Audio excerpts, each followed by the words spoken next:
ವಿದ್ಯಾರ್ಥಿಗಳೇ, ನಾವು ಇಂದಿನ 9ನೇ ತರಗತಿಯ ಇತಿಹಾಸ ವಿಭಾಗದ ಮೊದಲನೇ ಅಧ್ಯಾಯವಾಗಿರತಕ್ಕಂತಹ ಪಾಶ್ಚಾತ್ಯ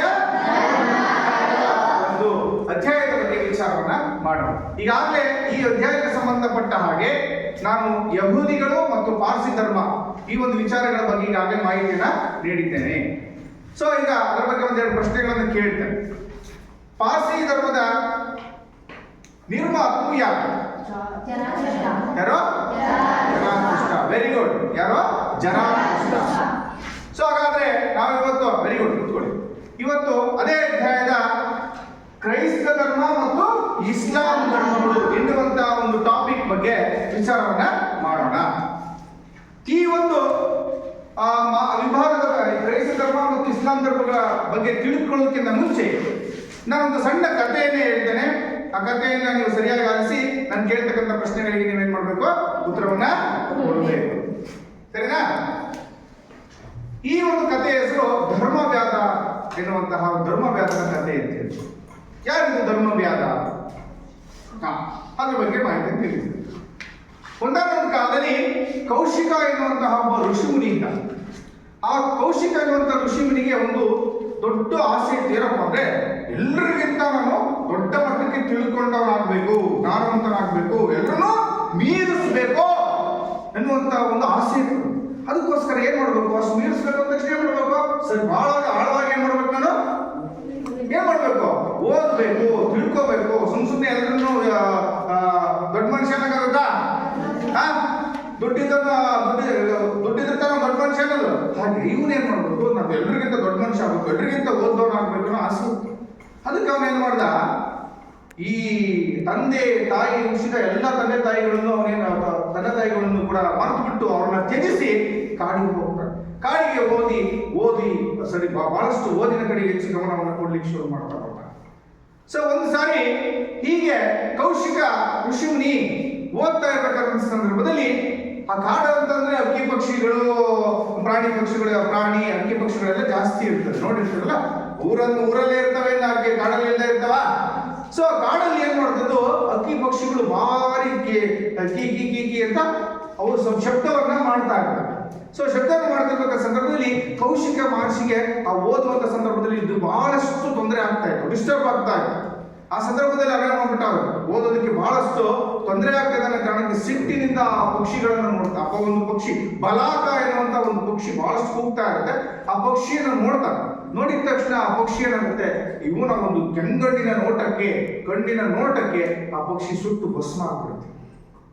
ಸುಟ್ಟು ಭಸ್ಮ ಆದ ತಕ್ಷಣ ಇದೇನಿದು ಸುಟ್ಟು ಭಸ್ಮ ಆಯ್ತು ಅಂತ ಅವನೇ ಆಶ್ಚರ್ಯ ಆಗ್ತಾ ಹೋಗುತ್ತೆ. ಯಾರಿಗೆ? ಕೌಶಿಕ ಮಹರ್ಷಿ. ಸೊ ಈ ಸಂದರ್ಭದಲ್ಲಿ ಅವನಿಗೆ ಒಂದು ಕಡೆ ಆಶ್ಚರ್ಯ ಜೊತೆಗೆ ಇನ್ನೊಂದು ಕಡೆ ಅವನ ಬಗ್ಗೆ ಅವನಿಗೆ ಅಭಿಮಾನ, ಖುಷಿ. ಎಷ್ಟು ನನಗೆ ಶಕ್ತಿ ಇದೆ, ನನ್ನ ಶಕ್ತಿಯ ಬಗ್ಗೆ ಅವನಿಗೆ ಅಭಿಮಾನ, ಒಂದು ರೀತಿ ಅಹಂ ಜಾಸ್ತಿ ಆಗ್ತಾ ಹೋಗುತ್ತೆ.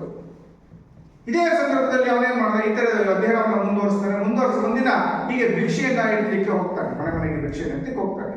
ಒಂದು ಮನೆ ಹತ್ರ ಹೋಗ್ಬಿಟ್ಟು ಭವತಿ ಭಿಕ್ಷಾಂದೇಹಿ ಅಂತೇಳಿ ಅವರನ್ನು ಕೂಗ್ತಾನೆ. ಒಂದು ಮುಂದೆ ಹೋಗಿ ಕೂಗ್ತಾನೆ. ಸೊ ಆ ಮನೆಯಲ್ಲಿ ಆಗ್ತಾನೆ ಹೆಣ್ಣು ಮಗಳು ಮನೆಯ ಹೊರಗಿಂದ ಬಂದ್ಬಿಟ್ಟು ತನ್ನ ಗಂಡನಿಗೆ ಊಟಕ್ಕೆ ಬಡಿಸುವಂತ ಕೆಲಸವನ್ನ ಮಾಡ್ತಾ ಇರ್ತಾರೆ.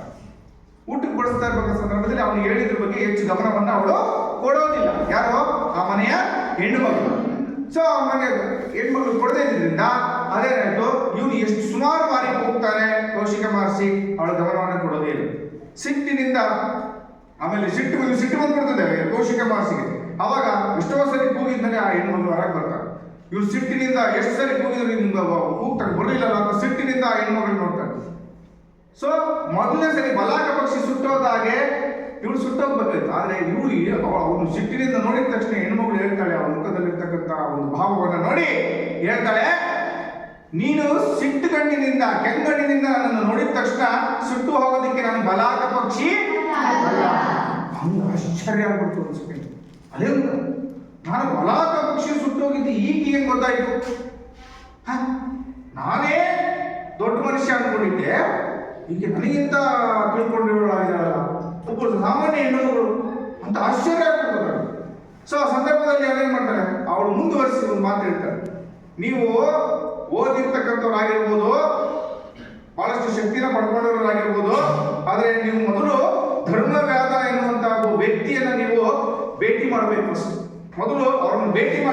ಹೇಳ್ತಾರೆ. ಇದು ನೋಡಿದ ತಕ್ಷಣ ಇವಳು ನೋಡಿದ್ರೆ ಅದೇನು ಸುಟ್ಟು ಹೋಗಿದ್ ಬೇರೆ ಹೇಳ್ತಾಳೆ, ಅದನ್ನ ನೋಡಿ ಇವ್ರಿಗೆ ಗೊತ್ತೇ ಇಲ್ಲ, ಆದ್ರೂ ಅವ್ರು ಸುಟ್ಟೋಗಿ ಪಕ್ಷಿ ಸುಟ್ಟೋಗಿದ್ದು ಹೇಳ್ತಾರೆ. ಈಗ ನೋಡ್ರೆ ಧರ್ಮವೇದ ಯಾರನ್ನ ಧರ್ಮವೇದ ಅನ್ನುವಂಥವ್ರನ್ನ ಭೇಟಿ ಮಾಡಿ ಅಂತ ಹೇಳ್ತಾರೆ. ಏನಪ್ಪ ಇದು ಅಂತ ಒಂದು ಆಶ್ಚರ್ಯ ಆಗುತ್ತೆ. ಸೊ ಅದಾದ್ಮೇಲೆ ಇವಳು ಅವನಿಗೆ ಕೌಶಿಕ ಮಹರ್ಷಿಗೆ ಹೇಳ್ತಾರೆ, ಇಂಥ ಹತ್ರ ಅವರು ಧರ್ಮವೇದ ಅನ್ನುವಂಥವ್ರು ಇರ್ತಾರೆ, ಅಲ್ಲಿಗೆ ಹೋಗಿ ಅಂತ ಹೇಳ್ತಾರೆ. ಸೊ ಅದಾದ್ಮೇಲೆ ಅದು ಕೇಳಿದ ತಕ್ಷಣ ಒಂಥರ ಕುತೂಹಲ ಹೆಚ್ಚಾಗುತ್ತೆ. ಯಾರು ಇವಳಿಗೆ ಎಷ್ಟು ಜನ ಇರ್ಬೇಕಾರೆ, ಇವಳು ಇನ್ನೊಬ್ಳು ಬಗ್ಗೆ ಅವನು ಎಷ್ಟು ನಾನು ಇರಬೇಕು, ಆಶ್ಚರ್ಯ ಒಂದು ರೀತಿ ಅವನಿಗೆ ಕುತೂಹಲ ಜಾಸ್ತಿ ಆಗುತ್ತೆ. ಸೊ ಅಲ್ಲಿಂದ ನೇರವಾಗಿ ಅವನು ಆ ಧರ್ಮವೇದ ಇರ್ತಕ್ಕಂಥ ಒಂದು ಊರಿಗೆ ಹೋಗ್ತಾನೆ.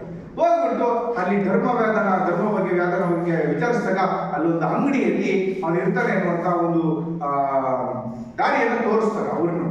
ಹೋಗಿ ಅಲ್ಲಿ ಹೋಗ್ತಾನೆ, ಅಂಗಡಿ ಧರ್ಮವೇದ ಇರ್ತಕ್ಕಂಥ ಅಂಗಡಿಗೆ ಹೋಗ್ತಾನೆ. ಅಂಗಡಿಯಲ್ಲಿ ಅದು ಅಂಗಡಿ ನೋಡಿದ್ರೆ ಏನಪ್ಪ ಅಂದ್ರೆ ಮಟನ್ ಕಡಿಯುವಂತ ಅಂಗಡಿ ನೋಡಿ, ಮಟನ್ ಕಡಿತಕ್ಕಂಥ ಅಂಗಡಿ. ಅವನು ಮಾಂಸದ ವ್ಯಾಪಾರವನ್ನು ಮಾಡ್ತಾ ಇರ್ತಕ್ಕಂಥ ಒಬ್ಬ ವ್ಯಕ್ತಿಯಾಗಿದೆ. ಅವನು ಬಂದ ತಕ್ಷಣ ಧರ್ಮವೇದ ನೋಡಿ ಎರಡು ಕೈ ಎತ್ತಿ ನಮಸ್ಕಾರ, ಬನ್ನಿ ಕುಳಿತುಕೊಳ್ಳಿ ಅಂತ ಎಷ್ಟು ಚೆನ್ನಾಗಿ ಒಬ್ಬ ನಯ ವಿನಯತೆಯಿಂದ ಮಾತಾಡಿಸ್ತಾರೆ. ಬಂದ ತಕ್ಷಣ ಕೌಶಿಕ ಮಹರ್ಷಿಯ ಮುಖವನ್ನು ನೋಡಿ, ಬನ್ನಿ ಕೌಶಿಕ ಮಹರ್ಷಿಗಳೇ, ನೋಡಿ ಅವನಿಗೆ ಹೆಸರು ಗೊತ್ತಿಲ್ಲ, ಅಟೋಮೆಟಿಕಲಿ ಅವನು ಹೇಳ್ತಾನೆ, ಬನ್ನಿ ಕೌಶಿಕ ಮಹರ್ಷಿಗಳೇ, ನೀವು ಬಂದಿದ್ರ, ನೀವು ಯಾಕೆ ಬಂದಿರಿ, ನೀವು ಆ ಮಹಿಳೆ ನಿಮ್ಮನ್ನ ಕಳಿಸಿದ್ದೆ ಅಂತ ಕೇಳ್ತಾನೆ. ನೋಡಿ ಈ ಮಹಿಳೆ ಕಳಿಸಿದ್ದು ಇವನಿಗೆ ಗೊತ್ತಾಯ್ತು. ಅವಳು ನೋಡಿದ್ರೆ ಅವಳು ಹೇಳಿದ್ ನೋಡಿ ಕುತೂಹಲ ಆಗಿದೆ. ಈಗ ಮಹಿಳೆ ಕಳಿಸಿದ್ದಂತ ಇಲ್ಲಿ ಧರ್ಮವೇದ ಹೇಳ್ತಾ ಇದ್ದಾರೆ. ಸೊ ಒಂದು ರೀತಿ ಆಶ್ಚರ್ಯ ಆಗ್ಬಿಡುತ್ತೆ. ಆಶ್ಚರ್ಯ ಆದಾಗ ಒಂದು ರೀತಿ ಆ ಕುತೂಹಲ ನಡೆಯಕ್ಕಂದ್ರೆ ಇವ್ರ ಬಗ್ಗೆ ಇವ್ರು ನನಗಿಂತ ತಿಳ್ಕೊಂಡವರಾಗಿರ್ಬೇಕು ಮಹಿಳೆ ಮತ್ತು ಇವರಿಬ್ರು ಅಂತ ಅವನಿಗೆ ಒಂದು ರೀತಿ ಕುತೂಹಲ ಆಗ್ತಾ ಹೋಗುತ್ತೆ. ಸೊ ಅದಾದ್ಮೇಲೆ ಅವನು ಧರ್ಮವೇದ ಹೇಳ್ತಾನೆ, ನನಗೆ ನೀವು ನಿಮ್ಮ ಜ್ಞಾನವನ್ನ ತಿಳಿಸ್ಬೇಕು, ಕೇಳ್ಕೊಡ್ಬೇಕು ಅಂತ ಕೇಳ್ತಾನೆ. ನಾನು ನೀವು ಓದ್ಕೊಂಡಿರ್ತಕ್ಕಂಥವ್ರು, ನಿಮಗಿರ್ತಕ್ಕಂಥ ಜ್ಞಾನದ ಮುಂದೆ ನಮ್ಮ ಜ್ಞಾನ ಏನೂ ಅಲ್ಲ. ನಾನು ಸಾಮಾನ್ಯವಾಗಿ ಜೀವನದ ಒಂದು ವಿಶೇಷತೆಗಳ ಬಗ್ಗೆ ಹೇಳಬಹುದು ಅಷ್ಟೇ. ನೀವು ಓದ್ಕೊಂಡಂತವ್ರು, ನನಗಿಂತ ತಿಳ್ಕೊಂಡಂತವ್ರು ಅಂತ ಹೇಳ್ತಾರೆ. ಅದಾದ ಮೇಲೆ ಅವನು ಹೇಳ್ತಾನೆ, ಮುಂದೆ ಹೇಳ್ತಾ ಹೋಗ್ತಾನೆ, ನೋಡಿ ಮನುಷ್ಯ ಅವನಿಗೆ ಹೇಳ್ತಾ ಹೋಗ್ತಾನೆ ಏನನ್ನ, ತಮ್ಮ ಜೀವನದಲ್ಲಿ ಮನುಷ್ಯ ಹೇಗಿರ್ಬೇಕು ಅನ್ನೋದನ್ನ ಹೇಳ್ತಾ ಹೋಗ್ತಾನೆ. ಮನುಷ್ಯ ಯಾವತ್ತು ಸಿಟ್ಟನ್ನ ಮಾಡಬಾರ್ದು, ಅಹಂಕಾರವನ್ನ ಮಾಡಬಾರ್ದು, ಅತಿಯಾದ ಲಾಭವನ್ನ ಐಷಾರಾಮಿ ಜೀವನವನ್ನ ಮಾಡಬೇಕನ್ನೋದನ್ನ ಬಯಸಬಾರ್ದು, ಅತಿಯಾದ ಕಷ್ಟಗಳಲ್ಲೇ ಜೀವಿಸಬೇಕು ಅನ್ನೋದನ್ನ ಬಿಡಬೇಕು. ಅರ್ಥ ಆಯ್ತಾ? ಕೋಪವನ್ನ ಮಾಡಬಾರ್ದು, ತಂದೆ ತಾಯಿಗಳಿಗೆ ಗೌರವವನ್ನು ಕೊಡಬೇಕು, ಗುರು ಹಿರಿಯರನ್ನ ನಮಸ್ಕರಿಸಬೇಕು, ಕಷ್ಟದಲ್ಲಿರ್ತಕ್ಕಂಥವರಿಗೆ ಸಹಾಯವನ್ನ ಮಾಡಬೇಕು. ಸೊ ಇಂತಹ ಅನೇಕ ವಿಚಾರಗಳನ್ನ, ಜೀವನದ ನಿತ್ಯ ಸತ್ಯಗಳನ್ನ ಅವನು ಕೌಶಿಕ ಮಹರ್ಷಿಗೆ ಹೇಳ್ತಾನೆ. ಅದಾದ ನಂತರ ತನ್ನ ತಂದೆ ತಾಯಿಗಳನ್ನ ಕರ್ಕೊಂಡು ಹೋಗ್ತಾನೆ. ಅಲ್ಲಿರ್ತಕ್ಕಂಥ ತಂದೆ ತಾಯಿಗಳನ್ನ ಕರ್ಕೊಂಡು ಹೋಗ್ಬಿಟ್ಟು ಅಲ್ಲಿ ತಂದೆ ತಾಯಿಗಳಿಗೆ ಗುರು ಹಿರಿಯರಿಗೆ ನಮಸ್ಕಾರ ಮಾಡಿ ಅವರಿಗೆ ಕಾಲಿಗೆ ನಮಸ್ಕಾರ ಮಾಡ್ತಾನೆ ಆ ಧರ್ಮವ್ಯಾದ. ಅದನ್ನು ನೋಡಿ ಕೌಶಿಕ ಮಹರ್ಷಿಗಳು ಕೂಡ ನಮಸ್ಕಾರವನ್ನ ಮಾಡ್ತಾರೆ. ನೋಡಿ ಜೀವನದಲ್ಲಿ ಎತ್ತ ತಂದೆ ತಾಯಿಗಳನ್ನ ಯಾವತ್ತೂ ಮರಿಬಾರ್ದು. ಅರ್ಥ ಆಗ್ತಿದ್ಯಾ? ಅವ್ರಿಗೆ ಯಾವತ್ತೂ ತೊಂದರೆಯನ್ನ ಉಂಟು ಮಾಡಬಾರ್ದು. ಫಸ್ಟ್ ಅವರನ್ನ ನಾವು ಕಾಪಾಡ್ತಕ್ಕಂಥ, ಯಾಕೆಂದ್ರೆ ನಮ್ಮನ್ನ ಅವರು ಭೂಮಿಗೆ ತಂದವರೇ ಯಾರು? ತಂದೆ. ಅವರು ಫಸ್ಟ್ ಗೌರವಿಸ್ಬೇಕು ಅಂತ ಹೇಳ್ತಾರೆ. ಇದನ್ನೆಲ್ಲ ಕೇಳಿ ಕೌಶಿಕ ಮಹರ್ಷಿಗೆ ನಾನು ಎನ್ನುವಂತ ಹಾವೇನಿತ್ತಲ್ಲ, ನಾನೇ ತಿಳ್ಕೊಂಡವನು, ನಾನೇ ಗ್ರೇಟು ಅನ್ನುವಂಥದ್ದೇನಿತ್ತಲ್ಲ ಎಲ್ಲವೂ ಬಿಟ್ಟು. ಅದಾದ ನಂತರದಲ್ಲಿ ಹೌದು ನನಗೆ ಸಿಟ್ಟು ಕೋಪ ಜಾಸ್ತಿ ಇತ್ತು, ನಾನು ಎನ್ನುವಂಥ ಅಹಂ ಇತ್ತು, ನಾನು ಎಲ್ಲರಿಗಿಂತ ಬರಬೇಕು ಅಂತ ನನ್ನ ತಂದೆ ತಾಯಿಯನ್ನೇ ಬಿಟ್ಟು ಬಂದಿದ್ದೀನಿ ಅನ್ನುವಂಥ ಅರಿವಾಗುತ್ತೆ. ಅಲ್ಲಿಂದ ನೇರವಾಗಿ ಅವರಿಗೆ ನಮಸ್ಕರಿಸಿ, ನಿಮ್ಮಿಂದ ಬಹಳಷ್ಟು ಉಪಯೋಗ ಆಯಿತು, ನಾನವನ್ನು ತಿಳ್ಕೊಂಡಿದ್ದೀನಿ ಅಂತ ಹೇಳಿ ಕೈಲಿಗೆ ಸೊ ಅವರು ಅಲ್ಲಿಂದ ಏನ್ ಮಾಡ್ತಾರೆ, ಧರ್ಮವೇದಕ್ಕೆ ನಮಸ್ಕರಿಸಿ ನೇರವಾಗಿ ತನ್ನ ತಂದೆ ತಾಯಿ ಹತ್ರ ಹೋಗಿ ಅವರಿಗೆ ನಮಸ್ಕರಿಸಿ, ನಾನು ಬಿಟ್ಟು ತಪ್ಪಾಯಿತು ಅಂತ ಹೇಳ್ಬಿಟ್ಟು ಅಲ್ಲಿಂದ ತಂದೆ ತಾಯಿಗಳನ್ನ ಜೊತೆಯಾಗಿ ನೋಡ್ಕೊಳ್ತಾನೆ. ಅಲ್ಲಿ ವಿದ್ಯಾಭ್ಯಾಸವನ್ನು ಅವರು ಮುಂದುವರಿಸ್ಕೊಂತ ಹೋಗ್ತಾನೆ. ಮಕ್ಕಳೇ, ನಾವು ಇದರಿಂದ ತಿಳ್ಕೊಳ್ಳೋದೇನಪ್ಪ ಅಂದ್ರೆ, ಮನುಷ್ಯ ಯಾವತ್ತು ಧರ್ಮದ ಮೂಲಕ ನಡಿಬೇಕು, ಧರ್ಮದ ಪ್ರಕಾರ ನಡಿಬೇಕು. ಸೊ ಹೀಗೆ ಧರ್ಮಗಳು ಮನುಷ್ಯನಿಗೆ ದಿನನಿತ್ಯ ಜೀವನದಲ್ಲಿ ಹೇಗಿರಬೇಕು ಎನ್ನುವಂಥದ್ದನ್ನ ಏನ್ ಮಾಡ್ತವೆ, ತಿಳಿಸುತ್ತವೆ. ಯಾವ ರೀತಿ? ಧರ್ಮವ್ಯಾದನ ರೀತಿಯಲ್ಲಿ. ಯಾರಿಗೆ? ಕೌಶಿಕ ಮಹರ್ಷಿ. ಹಾಗಾದ್ರೆ ನಾವಿವತ್ತು ಈ ಧರ್ಮದ ಬಗ್ಗೆ ಇರ್ತಕ್ಕಂಥ 2 ಧರ್ಮಗಳನ್ನ, ನಾವು ವಿಶೇಷವಾದ ಧರ್ಮಗಳನ್ನ ನಾವು ಇವತ್ತಿನ ತರಗತಿಯಲ್ಲಿ ತಿಳಿದುಕೊಳ್ಳೋಣ. ಓಕೆ, ಅದ್ರ ಬಗ್ಗೆ ಒಂದು ಪ್ರಶ್ನೆಯನ್ನು ಕೇಳ್ತೇನೆ. ಈ ಒಂದು ಕಥೆಯಲ್ಲಿ ಬರ್ತಕ್ಕಂತಹ ಮಹರ್ಷಿಯ ಹೆಸರೇನು? Yes, very good. Claps. Kaushika Maharshi. Good. Kaushika Maharshi ಓದುವಂತ ಸಂದರ್ಭದಲ್ಲಿ ಓದುವಿಕೆಗೆ ತೊಂದರೆ ಮಾಡಿದಂತ ಪಕ್ಷಿಯ ಹೆಸರೇ? S, very good. ಬಲಾಕ ಪಕ್ಷಿ. Yes, very good. ನಾನು ಹೇಳಿದ ಕಥೆ ನಿಮಗೆ ಅರ್ಥ ಆಗಿದೆ. ಓಕೆ. ಕೌಶಿಕ ಮಹರ್ಷಿಯು ಕೂತ್ಕೊಳ್ಳಿ. Very good. ಕೂತ್ಕೊಳ್ಳಿ. ಕೌಶಿಕ ಮಹರ್ಷಿಯು ಭಿಕ್ಷೆಗಾಗಿ ಯಾರ ಮನೆ ಹತ್ರ ಹೋದ? ಕೌಶಿಕ ಮಹರ್ಷಿಯು ಭಿಕ್ಷೆಗಾಗಿ ಯಾರ ಮನೆ ಹತ್ರ ಹೋದ? ಇಲ್ಲೇ ಇದ್ದೀರಿ? ಕಥೆಗಳು ಅರ್ಥ ಆಗಿದೆ? ಅವ್ರು ಎಷ್ಟು ಚೆನ್ನಾಗಿ ಆನ್ಸರ್ ಮಾಡ್ತಾ ಇದ್ದಾರೆ. ಕೌಶಿಕ ಮಹರ್ಷಿ ಭಿಕ್ಷೆ ಓದೋದನ್ನು ಮುಗಿಸಿ ಭಿಕ್ಷೆಗೆ ಯಾರ ಮನೆ ಹತ್ರ ಹೋದ್ರು? ಯಾರು ಹೇಳ್ತೀರಿ? Yes, very good. ಮಹಿಳೆಯ ಮನೆ ಹತ್ರ. ಯಾರ ಮನೆ ಹತ್ರ? ಕೇಳಿಸ್ತಿಲ್ವ ಹೇಳೋದು? ಮೊದಲನೇ ಬೆಂಚಲ್ಲಿ ಕೂತಿದ್ದೀರಿ ನೀವು. ರೋಹಿತ್. ಗುಡ್. ಯಾರ ಮನೆ ಹತ್ರ? ಗುಡ್. ಸರಿಯಾಗಿ ಆಲಿಸ್ಬೇಕು. ಪ್ರಶ್ನೆಗಳನ್ನು ಕೇಳ್ತೀನಿ, ಎಲ್ಲರನ್ನೂ ಗಮನಿಸ್ತಾ ಇದ್ದೀನಿ ನಾನು. ಕೂತ್ಕೊಳ್ಳಿ. ಮಹಿಳೆಯು ಕೌಶಿಕ ಮಹರ್ಷಿಗೆ ಏನೆಂದು ಹೇಳಿದರು? ಕೌಶಿಕ ಮಹರ್ಷಿಗೆ ಏನೆಂದು ಉತ್ತರಿಸಿದರು? ನೀನು ದೃಷ್ಟಿಯಿಂದ ಕೆಟ್ಟದರಿಂದ ನೋಡಿದರೆ ನಾನು ಸುಟ್ಟು ಭಸ್ಮವಾಗುವುದಿಲ್ಲ ಎಂದು. ಸುಟ್ಟು ಭಸ್ಮವಾಗುವುದಿಲ್ಲ. ಸುಟ್ಟು ಭಸ್ಮ ಆಗೋದಕ್ಕೆ ನಾನು ಬಲಾಕ ಪಕ್ಷಿ ಅಲ್ಲ. ನೋಡಿ ಅಂತ ಹೇಳಿದ್ರು. Very good.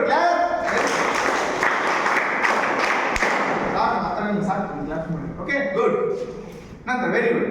ಸೊ ಮುಂದೆ ನೀನು ಮುಂದೆ ಮಹಿಳೆಯು ಕೌಶಿಕ ಮಹರ್ಷಿಗೆ ಯಾರನ್ನ ಭೇಟಿ ಮಾಡಲು ಹೇಳಿದಳು?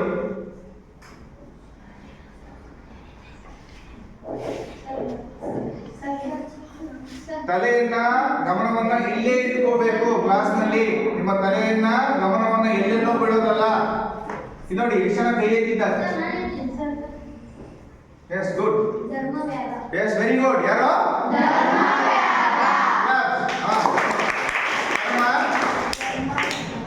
ನೆಕ್ಸ್ಟ್ ಇದೇ ತರ ಆದ್ರೆ ನಾನು ನಿಮ್ಮ ತಂದೆಯವರಿಗೆ ಕಂಪ್ಲೇಂಟ್ ಮಾಡ್ತೀನಿ. ಗಮನ ಇಲ್ಲೇ ಇರಬೇಕು. ಓಕೆ? ಯಾರು? ಧರ್ಮ. ಗುಡ್. ಕೂತ್ಕೊಳ್ಳಿ. ಎಸ್. ಹಾಗಾದ್ರೆ ಈಗ ನಾವು ಆ ತರಗತಿಗೆ ಸಂಬಂಧಪಟ್ಟಂತೆ ಇಸ್ಲಾಂ ಧರ್ಮ ಮತ್ತು ಒಂದು ಕ್ರೈಸ್ತ ಧರ್ಮದ ಬಗ್ಗೆ ಮಾಹಿತಿನ ಗಮನಿಸ್ತಾ ಹೋಗೋಣ. ನೋಡೋಣ ಅವ್ರೆ, ಈ ಒಂದು ಮೊದಲ ಅಧ್ಯಾಯದಲ್ಲಿ ಈ ಕೆಳಕಂಡಂತ ಅಂಶಗಳನ್ನ ತಿಳಿದುಕೊಳ್ತೇವೆ. ಓಕೆ, ಮೊದಲನೇದು ಏನಪ್ಪ ಅಂದ್ರೆ ಕ್ರೈಸ್ತ ಧರ್ಮದ ಆರಂಭ. ಕ್ರೈಸ್ತ ಧರ್ಮದ ಆರಂಭ. ಎರಡನೇದಾಗಿ ಯೇಸು ಕ್ರಿಸ್ತರ ಜೀವನ ಮತ್ತು ಬೋಧನೆಗಳು. ಯೇಸು ಕ್ರಿಸ್ತರ ಜೀವನ ಮತ್ತು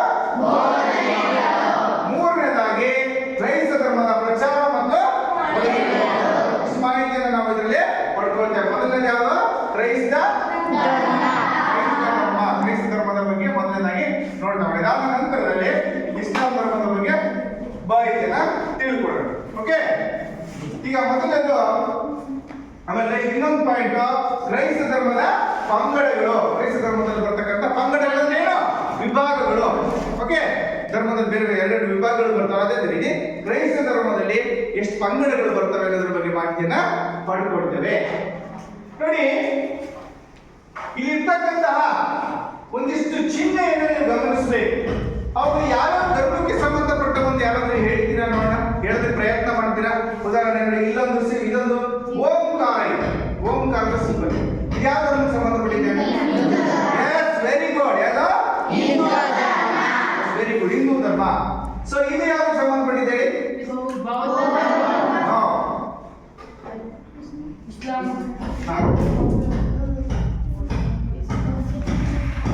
ನೋಡಿ, ಒಂದೊಂದು ಧರ್ಮಕ್ಕೂ ಒಂದೊಂದು ಸಂಕೇತಗಳನ್ನು ಕೊಟ್ಟಿದ್ದಾರೆ. ಇದು ಜೈನ ಧರ್ಮ, ಇದು ಕ್ರಿಶ್ಚಿಯನ್ ಧರ್ಮ, ಇದು ಬೌದ್ಧ ಧರ್ಮ, ಇದು ಸಿಖ್ ಧರ್ಮ, ಇದು ಇಸ್ಲಾಂ ಅಂತ ಒಂದೊಂದು ಧರ್ಮಕ್ಕೂ ಒಂದೊಂದು ಸಂಕೇತಗಳಿವೆ. ಓಂಕಾರ ಹಿಂದೂ ಧರ್ಮದ ಒಂದು ಪವಿತ್ರ ಪ್ರಣವ ಧ್ವನಿ ಅಂತ ಕರಿತೀವಿ. ಓಂ ಅಂತ ಕರಿತೀವಿ. ಅದು ಪ್ರಣವ ಧ್ವನಿ ಧ್ವನಿ ಅಂತ ಕರಿತೀವಿ ನಾವು ಹಿಂದೂ ಧರ್ಮ. ಹಂಗಾಗಿ ಆ ಒಂದು ಸಂಕೇತವನ್ನು ನಾವು ಇಟ್ಕೊಂಡಿದ್ವಿ. ಕ್ರಿಸ್ತ ಧರ್ಮದ ಸಂಕೇತ ಒಂದು ಪ್ಲಸ್ ಆಕಾರದಲ್ಲಿರ್ತದೆ. ಬೌದ್ಧ ಧರ್ಮಕ್ಕೆ ಬುದ್ಧನ ಒಂದು ಚಿತ್ರ ಕೊಟ್ಟಿದ್ದಾರೆ. ಇದು ಜೈನ ಧರ್ಮಕ್ಕೆ ಸಂಬಂಧಪಟ್ಟಿದೆ. ಇದು ಸಿಖ್ ಧರ್ಮಕ್ಕೆ ಸಂಬಂಧಪಟ್ಟದಿದೆ. ಇದು ಇಸ್ಲಾಂ ಧರ್ಮದ ಅರ್ಧ ಚಂದ್ರಾಕೃತಿ ಮತ್ತು ನಕ್ಷತ್ರ. ಓಕೆ, ಸೊ ಇಷ್ಟು ನಮಗೆ ಸಿಂಬಲ್ ಇದೆ. ಸೊ ಇದ್ರ ಬಗ್ಗೆ ನಾವು ಮುಂದೆ ತಿಳ್ಕೊಳ್ತಾ ಹೋಗೋಣ. ನೋಡಿ, ಮೊದಲನೇ ಹಿಂದೂ ನೋಡ್ಕೊಳ್ಳಿ, ಜೈನ, ಕ್ರೈಸ್ತ, ಬೌದ್ಧ ಕಾಣಿಸ್ತಾ ಇದೆ. ಒಂದೊಂದೇ ಬರ್ತಾ ಇದೆ. ಇದು ನೋಡಿ ಸಿಖ್ ಧರ್ಮ ಮತ್ತು ಹೌದಲ್ಲ, ಹೇಳಿದ ಅರ್ಥ ಆಯ್ತಲ್ಲ. ನೋಡಿ, ಹಿಂದೂ ಧರ್ಮ, ಜೈನ, ಕ್ರಿಸ್ತ, ಬೌದ್ಧ ಮತ್ತು ಸಿಖ್ ಮತ್ತು ನೋಡಿ, ಒಂದೊಂದು ಧರ್ಮಕ್ಕೂ ಇದೇ ರೀತಿ ಸಂಕೇತಗಳು ಇರ್ತದೆ. ಮುಂದೆ ಹೋಗೋಣ. ನೋಡಿ, ಇದನ್ನ ನಾವು ಇಂಗ್ಲಿಷ್ ನಲ್ಲಿ ಹಿಂದೂಯಿಸಂ, ಓಂಕಾರ ಹಿಂದೂಯಿಸಂ ಅಂತೀವಿ, ಇದನ್ನ ಜೈನಿಸಂ ಅಂತೀವಿ, ಇದನ್ನ ಕ್ರಿಶ್ಚಿಯಾನಿಟಿ ಮೊದಲೇ ನೋಡ್ತಾ ಇರೋದು ಅದನ್ನ ಕ್ರಿಸ್ತ ಧರ್ಮ ಅಥವಾ ಕ್ರೈಸ್ತ. ನೋಡಿ, ಕ್ರೈಸ್ತ ಧರ್ಮ ಅಥವಾ ಕ್ರಿಶ್ಚಿಯಾನಿಟಿ ಅಂತ ಇಂಗ್ಲಿಷ್ ನಲ್ಲಿ ಅದನ್ನ ಕರೀತೇವೆ. ನಾವು ಮೂರನೇದು ಬೌದ್ಧಿಸಂ ಅಂತ ಕರಿತೇವೆ, ಇದನ್ನ ಸಿಖಿಸಂ ಅಂತೀವಿ, ಇದನ್ನ ಇಸ್ಲಾಂ ಅಂತ ಕರೀತೀವಿ. ಮುಸ್ಲಿಂ ಅಥವಾ ಇಸ್ಲಾಂ.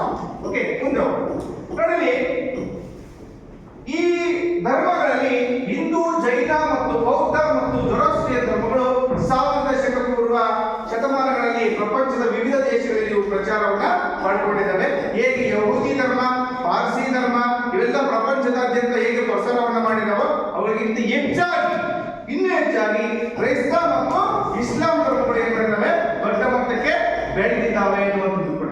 ಸೊ ಇಲ್ಲಿ ಕ್ರೈಸ್ತ ಮತ್ತು ಇಸ್ಲಾಂ ಧರ್ಮಗಳು 1000 ಶಕಪೂರ್ವ 1ನೇ ಶತಮಾನದ ನಂತರ ಸ್ಥಾಪನೆ ಆದರೂ ಇದು ವಿಶ್ವದಾದ್ಯಂತ ಈ ಧರ್ಮಗಳು ಏನಾಗಿದ್ದಾವೆ, ಪ್ರಚಾರವನ್ನ ಮಾಡಿದ್ದಾರೆ. ಅದಕ್ಕೆ ಮತ್ತೆ ನಮಗೆ ಒಂದು ಅಧ್ಯಾಯದಲ್ಲಿ ಮಾಹಿತಿಯನ್ನ ಕೊಟ್ಟಿದ್ದಾರೆ. ಪ್ರಪಂಚದಾದ್ಯಂತ ಈ ಧರ್ಮಗಳು ಏನಿದಾವೆ ಇದಾವೆ. ಯಾವ ಧರ್ಮಗಳು? ಇಸ್ಲಾಂ ಧರ್ಮಗಳು. ಅದರಲ್ಲಿ ಈಗ ಯಾರು ನೋಡ್ತಾ ಇರೋದು? ಕ್ರೈಸ್ತ ಧರ್ಮ. ಈ ಧರ್ಮಗಳು ಪ್ರಪಂಚದಾದ್ಯಂತ ಇದೆ.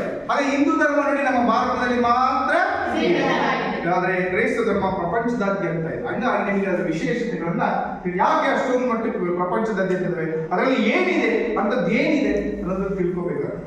ಸೊ ನೋಡ್ತಾ ಹೋಗೋಣ. ಈ ಎರಡೂ ಧರ್ಮಗಳು ಮಧ್ಯ ನೋಡಿ, ವಿಶೇಷ ಅಂದ್ರೆ ಎರಡೂ ಧರ್ಮಗಳು ಅಷ್ಟೇ ಮಧ್ಯ ಏಷ್ಯಾದಲ್ಲಿ ಜನ್ಮವನ್ನ ತಾಳಿ, ನಮ್ಮ ಏಷ್ಯಾ ಖಂಡದಲ್ಲಿದೆ ನಮ್ಮ ಭಾರತ ಅದಲ್ಲ, ಅದರಲ್ಲಿ ಮಧ್ಯ ಏಷ್ಯಾದಲ್ಲಿ ಜನ್ಮ ತಾಳಿ ಪ್ರಪಂಚದ ಮೂಲೆ ಮೂಲೆಗಳಿಗೂ ಏನಾಗಿದ್ದಾವೆ ಈ ಧರ್ಮಗಳು ಪ್ರಚಾರವನ್ನ, ಬೆಳವಣಿಗೆಯನ್ನ ಪಡ್ಕೊಂಡಿರುವುದು ವಿಶೇಷವಾಗಿರ್ತಕ್ಕಂಥದ್ದು ಅಷ್ಟೇ. ಅಂತ ಅಂದ್ರೆ ಅದಕ್ಕೋಸ್ಕರ ಪ್ರಚಾರ ಆಗಿದ್ದಾವೆ ಅಂದ್ರೆ ಅದರಲ್ಲಿ ಅಂತಹ ಒಂದು ವಿಶೇಷತೆಗಳು ಇದೆ ಅನ್ನುವಂಥದ್ದನ್ನ ನಾವು ಇಲ್ಲಿ ಅರ್ಥ ಮಾಡ್ಕೋಬೇಕು. ಸೊ ಈ ಧರ್ಮಗಳನ್ನ ನಾವು ಎಂತಹ ಧರ್ಮಗಳು ಅಂತ ಕರಿತೀವಿ? ಸೆಮಿಟಿಕ್ ಧರ್ಮಗಳು ಅಥವಾ ಸೆಮಿಟಿಕ್ ಮತಗಳು ಅಂತ ಹೇಳಿ ಅವನ್ನ ಕರೀತೇವೆ. ನಾನು ಪ್ರಶ್ನೆಯನ್ನು ಕೇಳ್ತೇವೆ. ಓಕೆ, ಈಗ ಅದರಲ್ಲಿ ಮೊದಲನೇದು ಕ್ರೈಸ್ತ ಧರ್ಮ. ಇದರ ಸ್ಥಾಪನೆ ಯಾವಾಗ ಆಯಿತು ನೋಡಿ. ಕ್ರೈಸ್ತ ಧರ್ಮವು ರೋಮನ್ ಸಾಮ್ರಾಜ್ಯದ ಆಡಳಿತಕ್ಕೆ ಒಳಗಾಗಿದ್ದಂತಹ ಒಂದು ಪ್ಯಾಲೆಸ್ಟೈನ್ ಎನ್ನುವಂತಹ ಒಂದು ಪ್ರಾಂತ್ಯದ ನಜರತ್ ಎನ್ನುವಂತಹ ಒಂದು ಪ್ರದೇಶದಲ್ಲಿ ಇದು ಏನಾಗುತ್ತೆ, ಸ್ಥಾಪನೆ ಆಗುತ್ತೆ. ಯಾವ ಪ್ರದೇಶದಲ್ಲಿ? ಪ್ಯಾಲೆಸ್ಟೈನ್ ಪ್ರಾಂತ್ಯ, ನಜರತ್ ಎನ್ನುವಂತಹ ಒಂದು ಪ್ರದೇಶದಲ್ಲಿ ಇದು ಸ್ಥಾಪನೆ ಆಗುತ್ತೆ. ಯಾವ ಧರ್ಮ? ಕ್ರೈಸ್ತ ಧರ್ಮ. ಎಷ್ಟನೇ ಶತಮಾನದಲ್ಲಿ ಅಂದ್ರೆ 1000 ಶಕ 1ನೇ ಶತಮಾನದಲ್ಲಿ, 1000 ಶಕ 1ನೇ ಶತಮಾನದಲ್ಲಿ ಇದು ಸ್ಥಾಪನೆ ಆಗುತ್ತೆ ಕ್ರೈಸ್ತ ಧರ್ಮ. ಸೊ ಇದರ ಸ್ಥಾಪಕರು ಯಾರಪ್ಪ ಅಂದ್ರೆ ಜೀಸಸ್ ಅಥವಾ ಯೇಸು ಕ್ರಿಸ್ತ. ಜೀಸಸ್ ಅಂದ್ರು ಅದೇ ಅವರೇನೆ, ಯೇಸು ಕ್ರಿಸ್ತ ಅಂದ್ರು ಅವರೇನೆ. ಅರ್ಥ ಆಯ್ತಲ್ಲ? S, very good. ಯೇಸು ಕ್ರಿಸ್ತರು ಇದನ್ನ ಸ್ಥಾಪನೆ ಮಾಡಿದಂತವರು. ಈ ಕ್ರೈಸ್ತ ಧರ್ಮ ಸ್ಥಾಪನೆ ಆಗೋದಕ್ಕಿಂತ ಮುಂಚೆ ಎಂತಹ ಪರಿಸ್ಥಿತಿ ಇತ್ತು, ಸ್ಥಾಪನೆ ಆಗೋದಕ್ಕೆ ಮುಂಚೆ ಎಂತಹ ಪರಿಸ್ಥಿತಿ ಇತ್ತು ಅನ್ನೋದನ್ನ ಈಗ ನೋಡ್ತಾ ಹೋಗೋಣ. ಇಲ್ಲಿ ಕ್ರೈಸ್ತ ಧರ್ಮ ಸ್ಥಾಪನೆಗೆ ಮುಂಚೆ ಇಲ್ಲಿ ಪ್ಯಾಲೆಸ್ಟೈನ್ ಎನ್ನುವಂತಹ ಪ್ರಾಂತ್ಯದಲ್ಲಿ ನಜರತ್ ಪ್ರದೇಶದಲ್ಲಿ ಸ್ಥಾಪನೆ ಆಗಿದೆ ಅಲ್ವಾ, ನಾನು ಹೇಳಿದಿಲ್ಲ. ಈ ಪ್ಯಾಲೆಸ್ಟೈನ್ ಪ್ರಾಂತ್ಯದಲ್ಲಿ ನೆಲೆಸಿದಂತಹ ಯಹೂದಿಗಳಿಗೆ ಆಲ್ರೆಡಿ ಹೇಳಿದ್ದೀನಿ ನಾನು ಯಹೂದಿಗಳ ಬಗ್ಗೆ. ಈ ಯಹೂದಿಗಳು ಸಾಕಷ್ಟು ಮೂಢನಂಬಿಕೆಗಳಿಗೆ ಮತ್ತು ರೋಮನ್ ಸಾಮ್ರಾಜ್ಯದ ದುರಾಡಳಿತಕ್ಕೆ ಒಳಗಾಗಿ ಅನೇಕ ಕಷ್ಟಗಳಿಗೆ ಗುರಿಯಾಗಿದೆ. ಮೂಢನಂಬಿಕೆ ಜಾಸ್ತಿ ಇತ್ತು, ಆಮೇಲೆ ಅಲ್ಲಿರ್ತಕ್ಕಂಥ ದುರಾಡಳಿತ ಹೇಗೆ ಜನಗಳಿಗೆ ಕಷ್ಟ ಕೊಡ್ತಾ ಇದ್ರು. ಸೊ ಇಂಥ ಅನೇಕ ಸಮಸ್ಯೆಗಳನ್ನ ಯಹೂದಿಗಳು, ಅದೇ ಪ್ಯಾಲೆಸ್ಟೈನ್ ನಲ್ಲಿ ಇದ್ದಂತಹ ಯಹೂದಿಗಳು ಈ ಕಷ್ಟವನ್ನ ಏನ್ ಮಾಡ್ತಾ ಇದ್ರು, ಅನುಭವಿಸ್ತಾ ಇದ್ರು. ಎಲ್ಲಿ? ಪ್ಯಾಲೆಸ್ಟೈನ್ ಎನ್ನುವಂತಹ ಒಂದು ಪ್ರದೇಶದಲ್ಲಿ. ಅಂತ ಆಯ್ತಾ? ಸೊ ಈ ಒಂದು ಸಂದರ್ಭದಲ್ಲಿ ಮುಂದೆ ಅದು ಅವನ್ನೆಲ್ಲವನ್ನು ಬಗೆಹರಿಸಿ ಮುಂದೆ ಯೇಸು ಕ್ರಿಸ್ತರು ಈ ಧರ್ಮವನ್ನ ಸ್ಥಾಪನೆಯನ್ನ ಮಾಡ್ತಾ ಬರ್ತಾರೆ. ಸೊ ಇಲ್ಲೊಂದೆರಡು ಪ್ರಶ್ನೆಗಳಿದ್ದಾವೆ, ಅವುಗಳಿಗೆ ನೀವು ಉತ್ತರವನ್ನ ನೀಡಬೇಕು. ಮಾಡೋಣ. ಕ್ರೈಸ್ತ ಮತ್ತು ಇಸ್ಲಾಂ ಧರ್ಮಗಳು ಡ್ಯಾಶ್ ಅಲ್ಲಿ ಜನ್ಮ ತಾಳಿದವು. ಎಷ್ಟನೇ ಶತಮಾನದಲ್ಲಿ ಜನ್ಮ ತಾಳಿದವು? ಎಸ್, 1ನೇ ಶತಮಾನ. ಉತ್ತರ ಸರಿಯಾಗಿದೆಯಾ ನೋಡ್ಕೊಳ್ಳಿ. ಈಗ 2ನೇ ಪ್ರಶ್ನೆ, ಆಮೇಲೆ ನೋಡ್ಕೊಳ್ಳಿ. ಕ್ರೈಸ್ತ ಮತ್ತು ಇಸ್ಲಾಂ ಧರ್ಮಗಳನ್ನ ಡ್ಯಾಶ್ ಮತಗಳು ಎಂದು ಹೇಳಲಾಗುತ್ತದೆ. ಎಸ್, ಸೆಮಿಟಿಕಲ್ ಅಲ್ಲ, ಸೆಮಿಟಿಕ್ ಮತಗಳು ಅಂತ ಹೇಳಿ ಅವನ್ನ ಕರೀತಾರೆ. Very good. ನೋಡೋಣ. 3ನೇದು, ಕ್ರೈಸ್ತ ಧರ್ಮವು ಪ್ಯಾಲೆಸ್ಟೈನ್ ಪ್ರಾಂತ್ಯದ ಡ್ಯಾಶ್ ಪ್ರದೇಶದಲ್ಲಿ ಸ್ಥಾಪನೆಯಾಯಿತು. Yes, very good. ಯಾವುದು? ನಜರಾತ್. ಯಾವುದು? ಈ ಕಡೆ ಗಂಡು ಮಕ್ಕಳು ಸರಿಯಾಗಿ ಆಲಿಸಬೇಕು, ಎಲ್ಲ ಕಡೆ ಹೆಣ್ಮಕ್ಳು ಉತ್ತರ ಕೊಡ್ತಿದ್ದಾರೆ. ಈ ಕಡೆ ಸರಿಯಾಗಿ ಆಲಿಸಬೇಕು ನೀವು. ಯಾವ ಪ್ರದೇಶದಲ್ಲಿ? ನಜರಾತ್ ಪ್ರದೇಶದಲ್ಲಿ ಇದು ಸ್ಥಾಪನೆ ಆಯಿತು. Yes, very good. ಈಗ ಯೇಸು ಕ್ರಿಸ್ತರ ಜೀವನ ಮತ್ತು ಬೋಧನೆಗಳ ಬಗ್ಗೆ ತಿಳ್ಕೊಳ್ತಾ ಹೋಗೋಣ. ಯೇಸು ಕ್ರಿಸ್ತರ ಜೀವನ ಮತ್ತು ಬೋಧನೆ. ಯೇಸು ಕ್ರಿಸ್ತರು ಯಾರು? ಯೇಸು ಕ್ರಿಸ್ತರು ಯಾರು? ಅವ್ರು ಯಾವ ಧರ್ಮವನ್ನು ಸ್ಥಾಪನೆ ಮಾಡಿದ್ರು? ಎಸ್, ಅವ್ರನ್ನ ಇನ್ನೊಂದು ಹೆಸರು ಏನ್ ಕರೀತಾರೆ? ಜೀಸಸ್. ಯೇಸು ಕ್ರಿಸ್ತರ ಜೀವನ ಮತ್ತು ಬೋಧನೆ ಬಗ್ಗೆ ಮಾಹಿತಿನ ತಿಳ್ಕೊಳ್ಳಿ. ಕುಂತ್ಕೊಳ್ಳಿ. Yes, good. ನೋಡೋಣ. ಯಾರಿಂದ ನೋಡಿ, ಯೇಸು ಕ್ರಿಸ್ತರ ಆರಂಭಿಕ ಜೀವನ ಅಂದ್ರೆ ಬಾಲ್ಯದ ಜೀವನ ಯಾಗಿತ್ತು, ಯಾವ ರೀತಿ ಇತ್ತು ಅನ್ನೋದಕ್ಕೆ ಸರಿಯಾದ ಮಾಹಿತಿಗಳು, ಸಂಪೂರ್ಣ ಮಾಹಿತಿಗಳು ಇದುವರೆಗೂ ಸಿಕ್ಕಿಲ್ಲ. ಬಟ್ ಎಲ್ಲಿಂದ ಸಿಕ್ಕಿದವೋ ಅಲ್ಲಿಂದ ಇಲ್ಲಿ ತನಕ ಅವ್ರು ಸಾಯ ತನಕ ಏನೇನು ಜೀವನ ಮಾಡಿದ್ರು, ಹೆಂಗ್ ಜೀವನ ಮಾಡಿದ್ರು, ಏನೆಲ್ಲ ಒಂದು ವಿಚಾರಗಳನ್ನು ತಿಳಿಸಿದ್ರು ಅನ್ನುವಂಥ ಮಾಹಿತಿಯನ್ನ ಕಲೆ ಹಾಕಿದ್ದಾರೆ. ಬಟ್ ಸಣ್ಣ ಆರಂಭಿಕ ಜೀವನದ ಬಗ್ಗೆ ಸರಿಯಾದ ಮಾಹಿತಿಗಳು ಸಿಕ್ಕಿಲ್ಲ. ಬಟ್ ಇರುವಂತಹ ಮಾಹಿತಿಗಳನ್ನ ನಿಮಗೆ ಇಟ್ಟಿದ್ದಾರೆ. ನೋಡೋಣ ಹೀಗೆ ನೋಡಿ. ಇವರ ಜನ್ಮ ಕಾಲ ಅಂದ್ರೆ ಜನಿಸಿದಂತ ಒಂದು ಸಮಯ ಅಂದ್ರೆ 1000 ಶಕ ಪೂರ್ವ, 1000 ಶಕ 1ನೇ ಶತಮಾನ. ಯಾರು ಜನನಾಗಿದ್ದು? ಯೇಸು ಕ್ರಿಸ್ತ. ಸೊ ಜನ್ಮಸ್ಥಳ ಯಾವ್ದಪ್ಪ? ನೋಡ, ಜೆರುಸಲೇಮ್ ಎನ್ನುವಂತಹ ಪ್ರದೇಶದ ಬಳಿ ಇರ್ತಕ್ಕಂತಹ ಬೆತ್ಲೆಹೇಮ್ ಇವರು ಜನಿಸಿದಂತಹ ಒಂದು ಸ್ಥಳ. ನೀವು ಜನಿಸಿದಂತ ಸ್ಥಳ ಹೇಗೆ ಬೆನಕಲ್ಲಿ ಆಗಿರ್ತದ, ಸೊ ಅದು ಅವರು ಬಳಸಿದ ಜನಿಸಿದಂತ ಸ್ಥಳ ಯಾವ್ದಪ್ಪ ಅಂದ್ರೆ ಯಾವ್ದು? ಕೇಳ್ತಾರೆ. ಒಂದು ಮಾರ್ಕ್ಸಿಗೆ ಕೇಳ್ತಾರೆ ಕ್ವಶನ್. ಇದನ್ನ ಮಾಡ್ಕೋಬೇಕು ನೋಡಿ. ಈಗ ನಾವೊಂದು ಚಟುವಟಿಕೆಯನ್ನು ಕೊಡ್ತಾರೆ, ಅದನ್ನು ಮಾಡ್ಕೊಂಡ್ಬರ್ಬೇಕು. ನೆಕ್ಸ್ಟ್, ಯೇಸು ಕ್ರಿಸ್ತರ ಬರ್ಕೊಳ್ಳಿ. ಯೇಸು ಕ್ರಿಸ್ತರ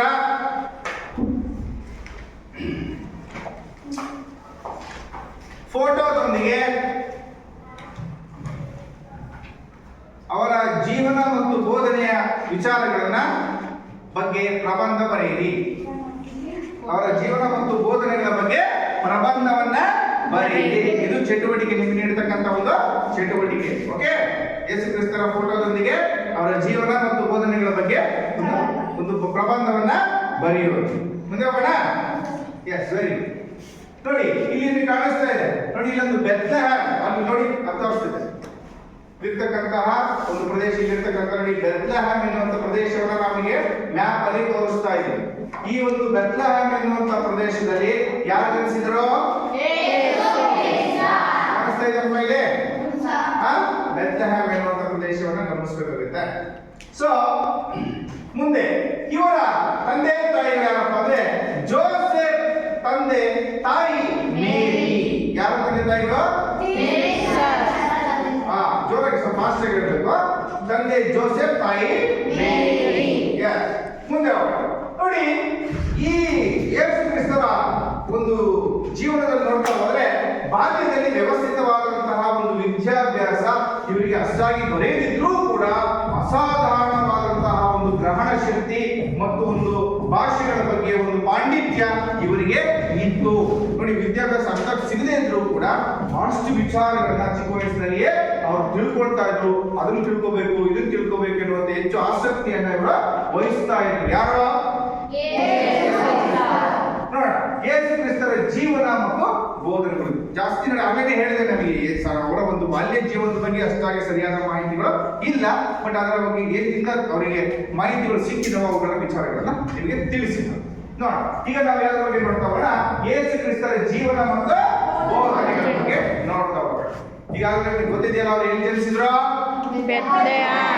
ಅವ್ರ ತಂದೆ ತಾಯಿಗಳು ಯಾರು?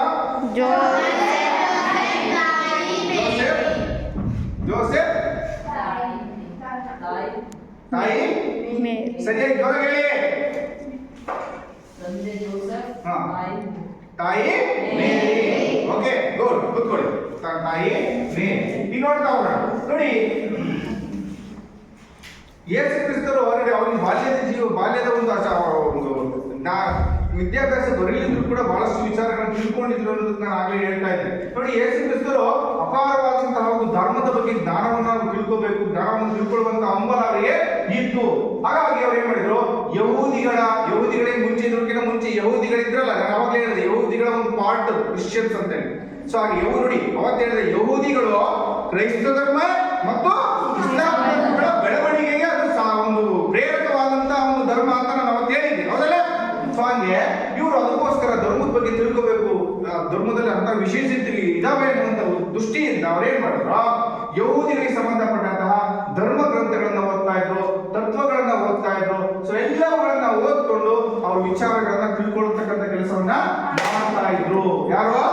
ಯೇಸು ಕ್ರಿಸ್ತರು. ಈಗ ನೋಡೋಣ ಮುಂದೆ ಅವರ ಬೋಧನೆ ಬಗ್ಗೆ ನೋಡೋಣ. ಯಾವಾಗ ಇವರು ಯೇಸು ಕ್ರಿಸ್ತರು ಬೆಳಕಿಗೆ ಬಂದ್ರು ನೋಡಿ, ಎಲ್ಲ ಇದ್ದಂಥವ್ರು ಚಿಕ್ಕ ವಯಸ್ಸಲ್ಲಿ ಹೆಂಗೆ ಅವ್ರು ಯೇಸು ಕ್ರಿಸ್ತರಾಗ್ತಾರೆ ಅದ್ರ ಬಗ್ಗೆ ನಾವು ಸ್ವಲ್ಪ ವಿಶೇಷತೆಗಳು ತಿಳ್ಕೊಳ್ತಾ ಹೋಗೋಣ. ಮೊದಲು ದೀಕ್ಷೆ ಅಂದ್ರೆ ನಾವು ಈಗ ಒಂದೊಂದು ಧರ್ಮಕ್ಕೊಂದು ದೀಕ್ಷೆ ಅಂತ ಪಡ್ಕೊಳ್ತೀವಿ. ಉಪನಯನ ದೀಕ್ಷೆನ ಪಡ್ಕೊಳ್ತೀವಿ. ಐದಾರು ಇರ್ತಾರಲ್ಲ, ಅವ್ರಿಗೆ ಒಂದು ದೀಕ್ಷೆ ಅಂತ ಕೊಡ್ತಾರೆ, ಗೊತ್ತಿದೆ ನಿಮಗೆ? ಅದೇ ರೀತಿ ಇವರಿಗೆ ದೀಕ್ಷೆ, ಇವರು ಒಂದು ರೀತಿ ದೀಕ್ಷೆ ಅಂತ ಕರೀತಾರೆ. ದೀಕ್ಷೆಯನ್ನ ಇವರಿಗೆ ಪಡ್ಕೊಳ್ತಾರೆ ಯಾರು? ಯೇಸು ಕ್ರಿಸ್ತರು. ಯಾರು ಇವರಿಗೆ ದೀಕ್ಷೆಯನ್ನು ಕೊಟ್ಟಿದ್ರು ಅದ್ರ ಬಗ್ಗೆ ಮಾಹಿತಿ ತಿಳ್ಕೊಳ್ಳೋಣ. ನೋಡಿ, ಈಗ ಜೀಸಸ್ ತನ್ನ 30ನೇ ವಯಸ್ಸಿನಲ್ಲಿ ಜಾನ್ ಬ್ಯಾಪ್ಟಿಸ್ಟ್ ಎನ್ನುವಂತರ ಪ್ರಭಾವಕ್ಕೆ ಒಳಗಾಗಿ ಅವರಿಂದ ದೀಕ್ಷಾ ಸ್ಥಾನವನ್ನ ಪಡ್ಕೊಳ್ತಾರೆ. ಜಾನ್ ಬ್ಯಾಪ್ಟಿಸ್ಟ್ ಜಾನ್ ಅಂತ ಬರೆದ್ರು ಸಾಕಾಗ್ತದೆ. ಪೂರ್ತಿ ಹೆಸರು ಏನಪ್ಪ ಅಂದ್ರೆ ಜಾನ್ ಬ್ಯಾಪ್ಟಿಸ್ಟ್ ಎನ್ನುವಂತವರಿಂದ ಒಂದು ದೀಕ್ಷಾ ಸ್ಥಾನವನ್ನು ಪಡ್ಕೊಳ್ತಾರೆ. ಯಾಕೆಂದ್ರೆ ನಾನು ಆಗಲೇ ಹೇಳಿದೆ, ಯಹೂದಿಗಳಿಗೆ ಬಹಳಷ್ಟು ತೊಂದರೆ ಆಗ್ತಾ ಇತ್ತು, ಆಡಳಿತದಿಂದ ಬಹಳಷ್ಟು ಕಷ್ಟ ಕೊಡ್ತಾ ಇದ್ರು, ಮೂಢನಂಬಿಕೆಗಳು ಹೆಚ್ಚಾಗಿತ್ತು ಅಂತ ಸಂದರ್ಭದಲ್ಲಿ ಯಹೂದಿಗಳು ಏನ್ ಮಾಡ್ತಿದ್ರು, ನಮ್ಮನ್ನ ಧರ್ಮವನ್ನ ಕಾಪಾಡ್ತಕ್ಕಂಥ ಒಬ್ಬ ವ್ಯಕ್ತಿ ಬೇಕು ಅಂತೇಳಿ ಹಂಬಲಿಸ್ತಾ ಇದ್ರು. ಧರ್ಮ ಕಾಪಾಡಲಿಕ್ಕೆ ಮನೆಯಲ್ಲಿ ಒಬ್ಬ ತಂದೆ ತಾಯಿಗಳು ಇಡೀ ನಿಮ್ಮ ಕುಟುಂಬವನ್ನು ಕಾಪಾಡೋದಿಲ್ವಾ, ಅದೇ ರೀತಿ ನಮ್ಮ ಧರ್ಮ ಕಾಪಾಡೋದಕ್ಕೆ ಒಬ್ಬ ಒಳ್ಳೆಯ ನಾಯಕ ಬೇಕು ಅನ್ನುವಂಥ ಹಂಬಲವನ್ನ ಮಾಡ್ತಾ ಇರ್ತಾರೆ. ಆ ಹಂಬಲವನ್ನ ಜಾಸ್ತಿ ಮಾಡ್ತಾ ಇದ್ದಂತವ್ರೆ ಯಾರು? ಜಾನ್ ಬ್ಯಾಪ್ಟಿಸ್ಟ್ ಯಾರು? ಯಹೂದಿಗಳ ಧರ್ಮ ಗುರುವಾಗಿರ್ತಕ್ಕಂಥವ್ರು, ಧರ್ಮದ ಗುರುಗಳಾಗಿದ್ದಂಥವ್ರು. ಅವನು ನೀನು ಧರ್ಮವನ್ನು ಕಾಪಾಡೋದಕ್ಕೆ ಒಬ್ಬ ಒಳ್ಳೆಯ ವ್ಯಕ್ತಿ ಬೇಕು, ನಾಯಕ ಬೇಕು ಅಂತೇಳಿ ಒಂದು ಆಕಾಂಕ್ಷೆಯನ್ನ, ಒಂದು ಕಲ್ಪನೆಯನ್ನ ಮಾಡ್ಕೊಳ್ತಾ ಇರ್ತಾರೆ. ಆ ಕಲ್ಪನೆಯ ಕೂಸೆ ಯಾರು? ಜೀಸಸ್. ಯಾರು?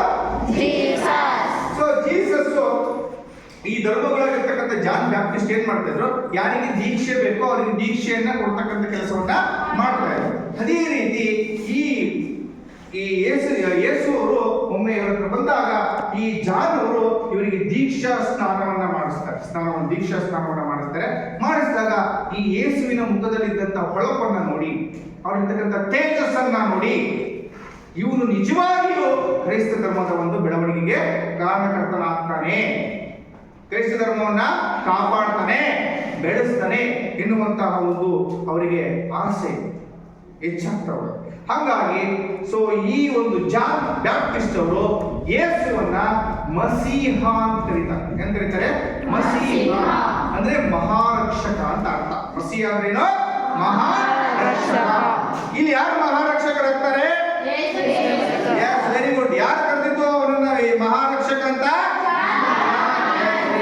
ದೀಕ್ಷಾ ಸ್ಥಾನವನ್ನು ಕೊಟ್ಟಾದ್ಮೇಲೆ ಜಾನ್ ಅವರು ಈ ಯೇಸುವನ್ನ ನಿನ್ನ ಮಸೀಹ ಅಥವಾ ಮಹಾರಕ್ಷಕ ಅಂತ ಹೇಳಿ. ಯಾವುದರ ಮಹಾರಕ್ಷಕ? ಯಾವುದರ ಮಹಾರಕ್ಷಕ? ಕ್ರೈಸ್ತ ಧರ್ಮದ ಮಹಾರಕ್ಷಕ, ಧರ್ಮವನ್ನು ಕಾಪಾಡ್ತಕ್ಕಂಥವನು ಎನ್ನುವಂತಹ ಒಂದು ಉತ್ಪ್ರೇಕ್ಷೆ ಮಾತುಗಳನ್ನ ಸೊ ಅವನಿಗೆ ಆಳ್ತಾರೆ. ಸೊ ಅಲ್ಲಿಂದ ಜಾನ್ ಅವರಿಂದ ದೀಕ್ಷಾ ಸ್ಥಾನವನ್ನು ಪಡ್ಕೊಂಡ ಮೇಲೆ ಅವರು ಸಂಪೂರ್ಣವಾಗಿ ತನ್ನನ್ನ ತಾನು ಕ್ರೈಸ್ತ ಧರ್ಮದ ಬೆಳವಣಿಗೆಗೋಸ್ಕರ ತೊಡಗಿಸಿಕೊಳ್ತಾರೆ. ಯಾರು? ಜೀಸಸ್ ಅಥವಾ ಯೇಸು ಕ್ರಿಸ್ತರು. ಅರ್ಥ ಆಯ್ತಾ? ಸೊ ಕೇಳ್ತಾರೆ, ಯಾರಿಂದ ದೀಕ್ಷಾ ಸ್ಥಾನವನ್ನು ಪಡ್ಕೊಂಡ್ರು ಅಂತ ಕೇಳ್ತಾರೆ. ಒಂದ್ ಮಾರ್ಕ್ಸ್ ಕೇಳ್ತಾರೆ, ಯಾರಿಂದ?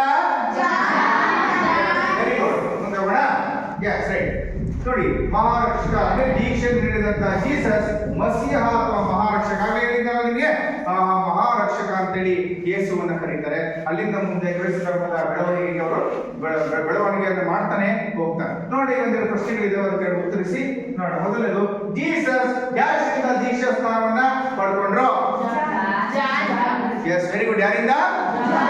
Yes, John Baptist. ಪೂರ್ತಿ ಹೆಸರನ್ನ ಹೇಳ್ಬೋದು. Very good. ಜಾನ್ ಅಂತ ಬರೆದ್ರು ನಿಮಗೆ ಅಂಕ ಸಿಗುತ್ತೆ, 1 ಮಾರ್ಕ್ಸ್ ಕೇಳ್ತಾರೆ. Very good. ಎರಡನೇದು, ಜಾನ್ ಜೀಸಸ್ ಅನ್ನು ಡ್ಯಾಶ್ ಅಥವಾ ಡ್ಯಾಶ್ ಎಂದು ಕರೆದನು. S, very good. ಮಸೀಹ ಅಥವಾ ಮಹಾರಕ್ಷಕ. ಮಸೀಹ ಅಥವಾ ಮಹಾರಕ್ಷಕ. ಯಾವುದರ ಮಹಾರಕ್ಷಕ? Very good. ಮುಂದೆ ಹೋಗೋಣ. ಈಗ ಜೀಸಸ್ ತಂದೆ ಮತ್ತು ತಾಯಿ ಜೋಸೆಫ್ ಮತ್ತು ಮೇರಿ. ಜೋಸೆಫ್ ಅಲ್ಲ, Joseph. Joseph. Very good. Good. ಕೂತ್ಕೊಳ್ಳಿ. Very good. ಕೂತ್ಕೊಳ್ಳಿ. ಈಗ ನೋಡೋಣ, ಜನಪ್ರಿಯತೆ, ದೈವತ್ವ ಸ್ಥಾನ ಹಾಗೂ ವಿರೋಧ. ಜನಪ್ರಿಯ ನೋಡಿ, ಈ ಮನುಷ್ಯ ಬೆಳೀತಾ ಹೋದಷ್ಟು ಬೇರೆಯವರ ಕೆಂಗಣ್ಣಿಗೆ ಗುರಿಯಾಗಬೇಕಾದಂತ ಪರಿಸ್ಥಿತಿಗಳು ಬರ್ತದೆ. ವಾಸ್ತವ ಸತ್ಯ ಯಾವುದಲ್ಲ. ಬೆಳೀತಾ ಹೋದ ಹಾಗೆ ಅವನನ್ನ ಕಾಲಿಡಿತಕ್ಕಂಥವ್ರು, ಅವರ ವಿರುದ್ಧ ವಿರೋಧಿಗಳು ಜಾಸ್ತಿ ಆಗ್ತಾ ಹೋಗ್ತಾರೆ. ಇಲ್ಲೂ ಆಗಿದ್ದು ಅದೇ.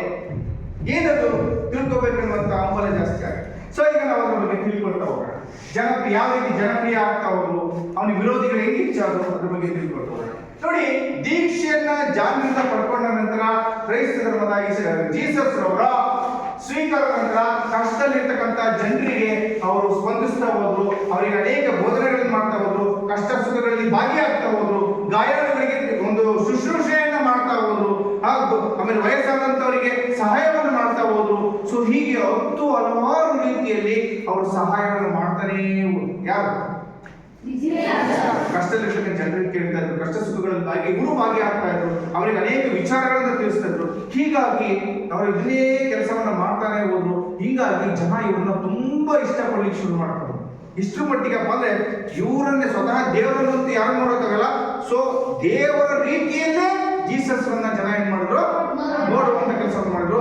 ಅವರನ್ನ ಆರಾಧನೆಯನ್ನ ಮಾಡ್ಲಿಕ್ಕೆ ಶುರು ಮಾಡ್ತಾರೆ. ಹಂಗಾಗಿ ಕೆಲವೇ ವರ್ಷಗಳಲ್ಲಿ ಜೀಸಸ್ ದೈವತ್ವದ ಸ್ವರೂಪವನ್ನ ಪಡ್ಕೊಳ್ತಾರೆ. ಯಾರ ಮನಸ್ಸಿನಲ್ಲಿ? Very good. ಜನರ ಮನಸ್ಸಲ್ಲಿ ದೈವತ್ವದ ಒಂದು ಪರಿಸ್ಥಿತಿ ಪಡ್ಕೊಳ್ತಾರೆ. ಸದಾದ ನಂತರ ಅನೇಕ ಕಷ್ಟ ಸುಖಗಳಲ್ಲಿ ಭಾಗಿಯಾಗ್ತಾರೆ.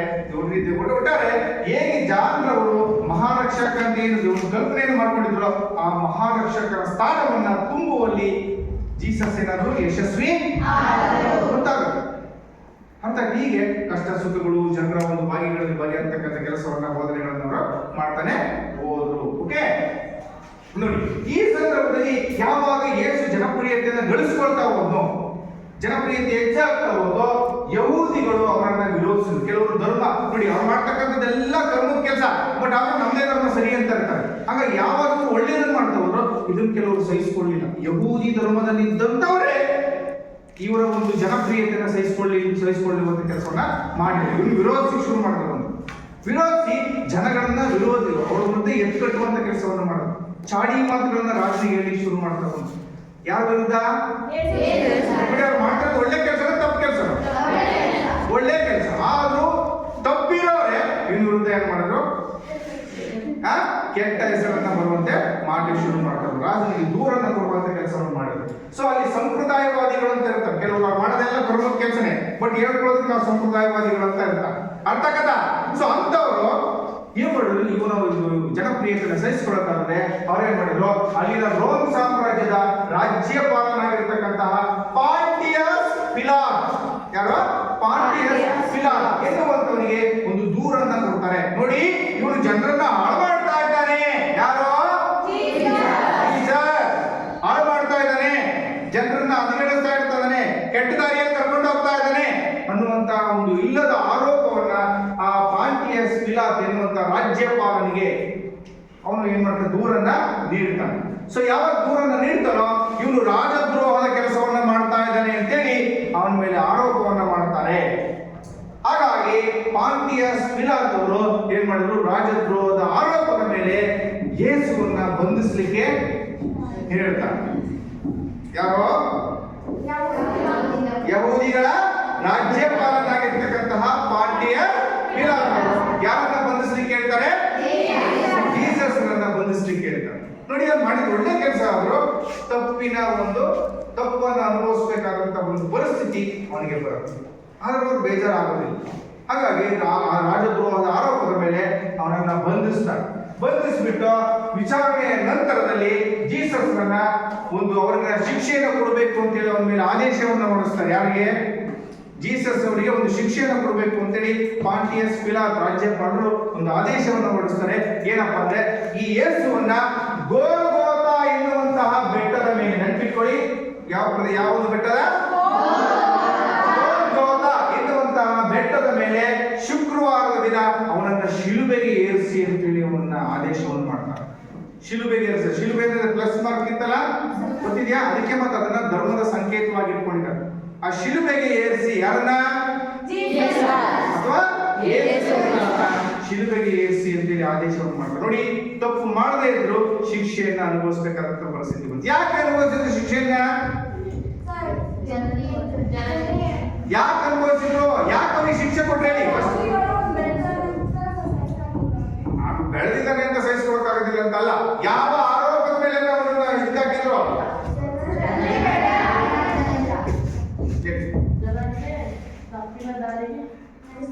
ಅವನು ಒಳ್ಳೆ ದಾರಿಯಲ್ಲೇ ಹೋಗ್ತಾ ಇದ್ದಾನೆ. ನಾನು ಕೇಳ್ತಿರೋ ಪ್ರಶ್ನೆ ಸರಿಯಾಗಿ ಅರ್ಥ ಆಗ್ತಾ ಇದೆ. ಅವನು ಒಳ್ಳೆ ದಾರಿಯಲ್ಲಿ ಜನಗಳಿಗೆ ತೋರಿಸ್ತಾ ಇದ್ದಾನೆ. ಬಟ್ ಇಲ್ಲಿ ಯಾವ ಆರೋಪ ಮಾಡಿದ್ರು ಇವನ ಮೇಲೆ ಅಂತ ಕೇಳ್ತಾ ಇದ್ದೀನಿ ನಾನು. ರಾಜದ್ರೋಹದ ಆರೋಪವನ್ನ ಮಾಡಿದ್ರು. ರಾಜದ್ರೋಹ. ಹಿಂಗೆ ಅವನು ಕೆಟ್ಟ ದಾರಿಯಲ್ಲಿ ಯಾರು ಜನರಿಗೆ ತಗೊಂಡು ಹೋಗ್ತಾ ಇಲ್ಲ, ಬಟ್ ಇವ್ನು ತಗೊಂಡು ಹೋಗ್ತಾ ಇದಾರೆ ಅಂತ ಇವನ ಮನಸ್ಸಲ್ಲಿ ತುಂಬಿದ್ರು. ಯಾರು? ಯಹೂದಿಗಳ ಸಂಪ್ರದಾಯವಾದಿಗಳು ಕೆಲವರು ಅವನು ರಾಜನ ಮನಸ್ಸಿನಲ್ಲಿ ತುಂಬಿಟ್ರು. ಅವ್ನು ಕೆಟ್ಟ ದಾರಿಯಲ್ಲಿ ಕರ್ಕೊಂಡು ಹೋಗ್ತಾ ಇದ್ದಾನೆ. ಬಟ್ ಅವರ ಎಲ್ಲ ಜನರನ್ನು ಒಳ್ಳೆ ದಾರಿಯಲ್ಲೇ ಕರ್ಕೊಂಡು ಹೋಗ್ತಾ ಇದ್ರು. ಅರ್ಥ ಆಯ್ತಾ? ಸೊ ಇವನಿಗೆ ರಾಜದ್ರೋಹ ಮಾಡ್ತಾ ಇದ್ದಾನೆ, ರಾಜನಿಗೆ ವಿರುದ್ಧವಾಗಿ ನಡೀತಾ ಇದ್ದಾನೆ. ಬಟ್ ನಡೆದಿದ್ದಾನ?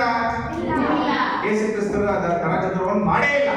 ಆದ್ರೂ ರಾಜದ್ರೋಹದ ಆರೋಪದ ಮೇಲೆ ಅವನನ್ನ ಗೋಲ್ಗೋತಾ ಬೆಟ್ಟದ ಮೇಲೆ ಅವನನ್ನು ಶಿಲುಬೆಗೆ ಏರಿಸಿ ಅಂತಾರೆ.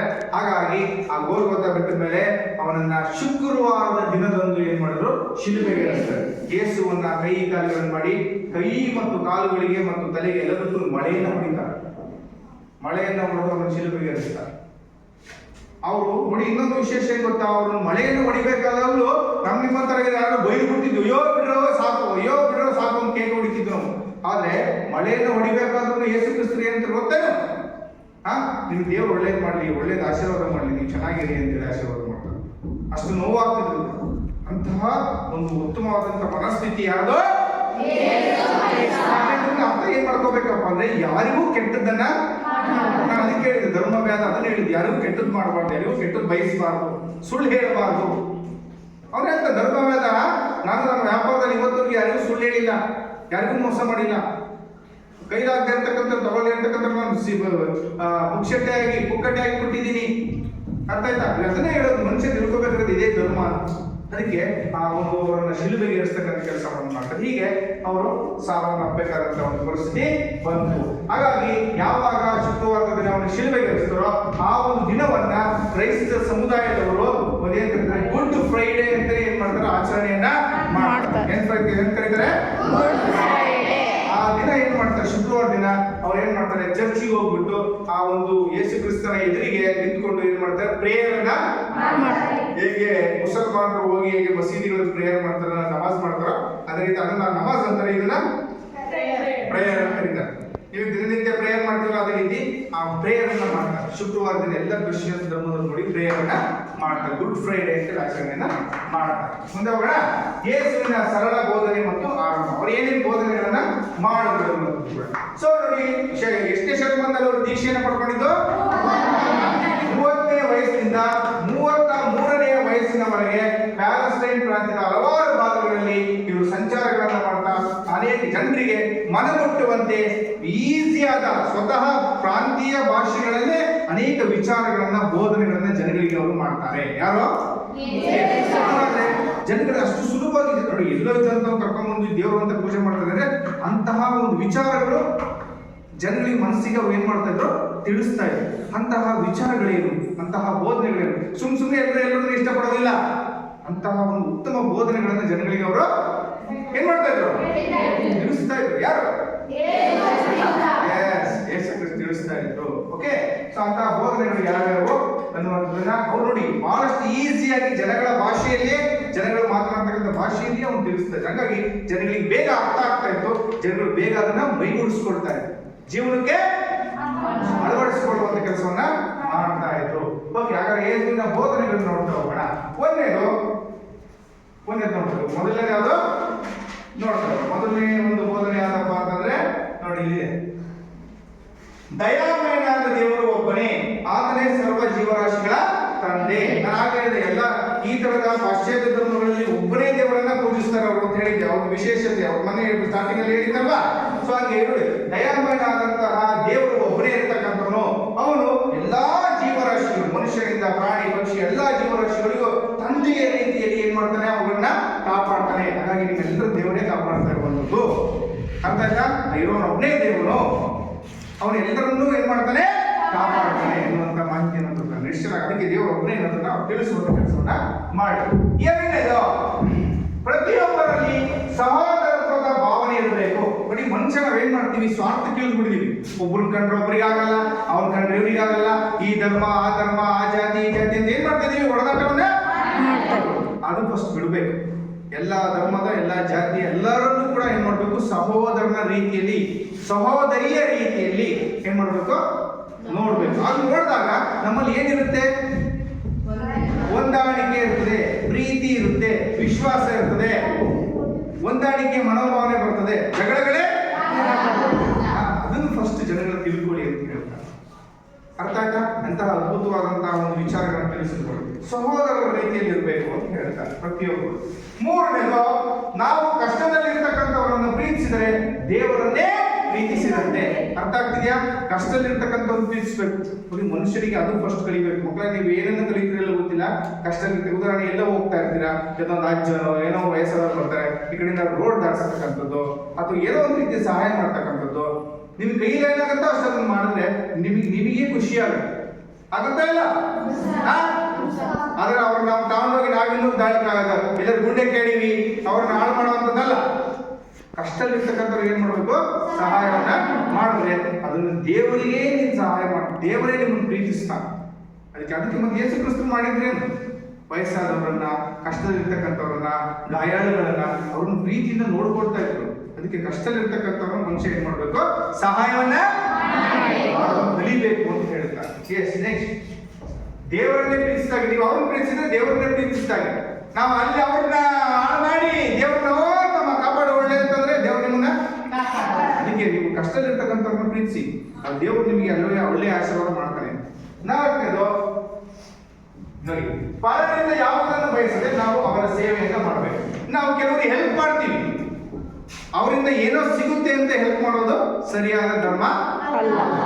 ನೀವು ಅವ್ರು ಏನ್ ಕೊಡ್ತಾರೋ ಬಿಡ್ತಾರೋ, ಅವರಿಂದ ಏನ್ ಹೆಲ್ಪ್ ಆಗುತ್ತೋ ಅದನ್ನ ಯಾವತ್ತೂ ಯೋಚನೆಯನ್ನ ಮಾಡಿ ನೀವು ಹೆಲ್ಪ್ ಮಾಡಿ. ಅದು ನಿನಗೆ ಒಳ್ಳೆ ರೀತಿ ಏನಾಗಬೇಕು, ಅದು ನಿನ್ಗೆ ಒಳ್ಳೇದಾಗೆ ನೀನು ಒಳ್ಳೇದು. ಅವನಿಂದ ಏನೋ ಸಿಗುತ್ತೆ ಅಂತ ನೀನು ಹೆಲ್ಪ್ ಮಾಡಿದ್ರೆ ಅದು ನಿನ್ನ ಏನಾಗುತ್ತೆ, ಸ್ವಾರ್ಥ ಆಗುತ್ತೆ. ಅರ್ಥ ಹೇಳೋದು, ಅರ್ಥ ಆಗ್ತದೆ ಹೇಳೋದು. ಅವನಿಂದ ಏನೋ ಸಿಗುತ್ತೆ ಅಂತ ನೀನು ಸಹಾಯ ಮಾಡಿದ್ರೆ ಅದು ನಿನ್ನ ಸ್ವಾರ್ಥ. ಆದ್ರೆ ಹೆಂಗೆ ಸಹಾಯ ಮಾಡ್ಬೇಕಪ್ಪ ಅಂದ್ರೆ, ಅವರಿಂದ ಏನನ್ನೂ ಬಯಸದೆ ಅವ್ರಿಗೆ ಏನ್ ಮಾಡ್ಬೇಕು, ಅದು ನಿಜವಾದ ಧರ್ಮ, ಅದು ನಿಜವಾದ ಸಹಾಯ, ನಿಜವಾದ ಅರ್ಥ ಇರುತ್ತೆ. ನೆಕ್ಸ್ಟ್ ಹಾಗಾದ್ರೆ ಇವರಿಗೆ ಉತ್ತರವನ್ನು ನೀಡಿ, ಪ್ರಶ್ನೆಗಳನ್ನು ಕೇಳಿದ್ರೆ ಒಂದೆರಡು ಉತ್ತರಗಳನ್ನು ನೀಡಿ. ಜೀಸಸ್ ಅವರನ್ನ ಡ್ಯಾಶ್ ಎನ್ನುವಂತಹ ಬೆಟ್ಟದ ಮೇಲೆ ಶಿಲುಬೆಗೆ ಏರಿಸಲಾಯಿತು. ಡ್ಯಾಶ್ ಎನ್ನುವಂತಹ ಬೆಟ್ಟದ ಮೇಲೆ ಶಿಲುಬೆಗೆ ಏರಿಸಲಾಯಿತು. ಯಾವುದು? ಗೋಲ್ಗೊಥಾ ಎನ್ನುವಂತಹ ಬೆಟ್ಟದ ಮೇಲೆ ಶಿಲುಬೆಗೆ ಏರಿಸಲಾಗಿತ್ತು. ಪ್ರಶ್ನೆ ಗಮನ ಇದೆಯಾ ನಿಂದು? ಗಮನ ಇದೆಯಾ? ಇಲ್ಲಿ ಗಮನಿಸ್ಬೇಕು ಸರಿಯಾಗಿ. ಹಿಂಗ್ ಕೈ ಕೊಡ್ಕೊಂಡು ಕುತ್ಕೋಬಾರ್ದು. ಅದು ಯಾವುದು? ಎಸ್, ಕುತ್ಕೋ. ಚಂದ್ರಪ್ಪ, ಯಾವ ದಿನದಂದು ಅವರನ್ನ ಶಿಲ್ಪಿಗೆ ಏರಿಸಲಾಯಿತು? Yes, very good. ಯಾವುದು? ಎಸ್, ಕುತ್ಕೋ. Very good. ಧನುಜ, ಶುಕ್ರವಾರದ ದಿನವನ್ನ ಕ್ರೈಸ್ತ ಧರ್ಮೀಯರು ಏನೆಂದು ಆಚರಣೆ ಮಾಡ್ತಾರೆ? ನೋಡಿ, ಎಲ್ಲರೂ ಕೈ ಎತ್ತಿದ್ದಾರೆ. ಎಂತಹ ದಿನ ಅಂತೇಳಿ ಆಚರಣೆ ಮಾಡ್ತಾರೆ?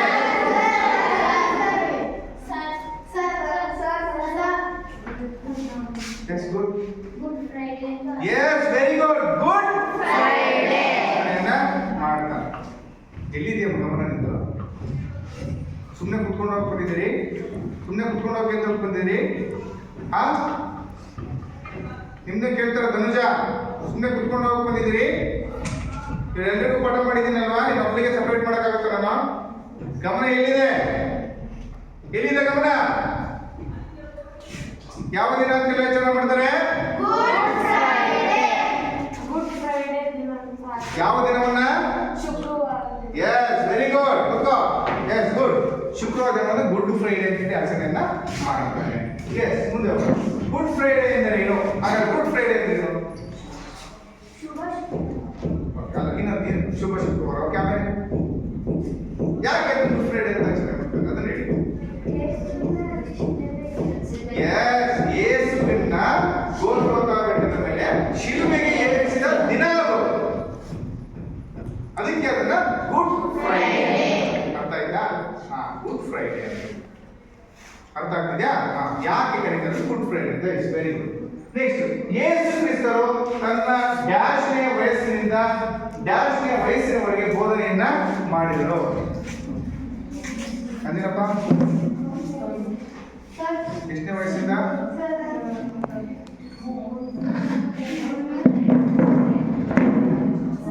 ಎಷ್ಟನೇ ವಯಸ್ಸಿಂದ? 30 ವಯಸ್ಸಿಂದ? ಎಷ್ಟನೇ ವಯಸ್ಸಿನ ತನಕ?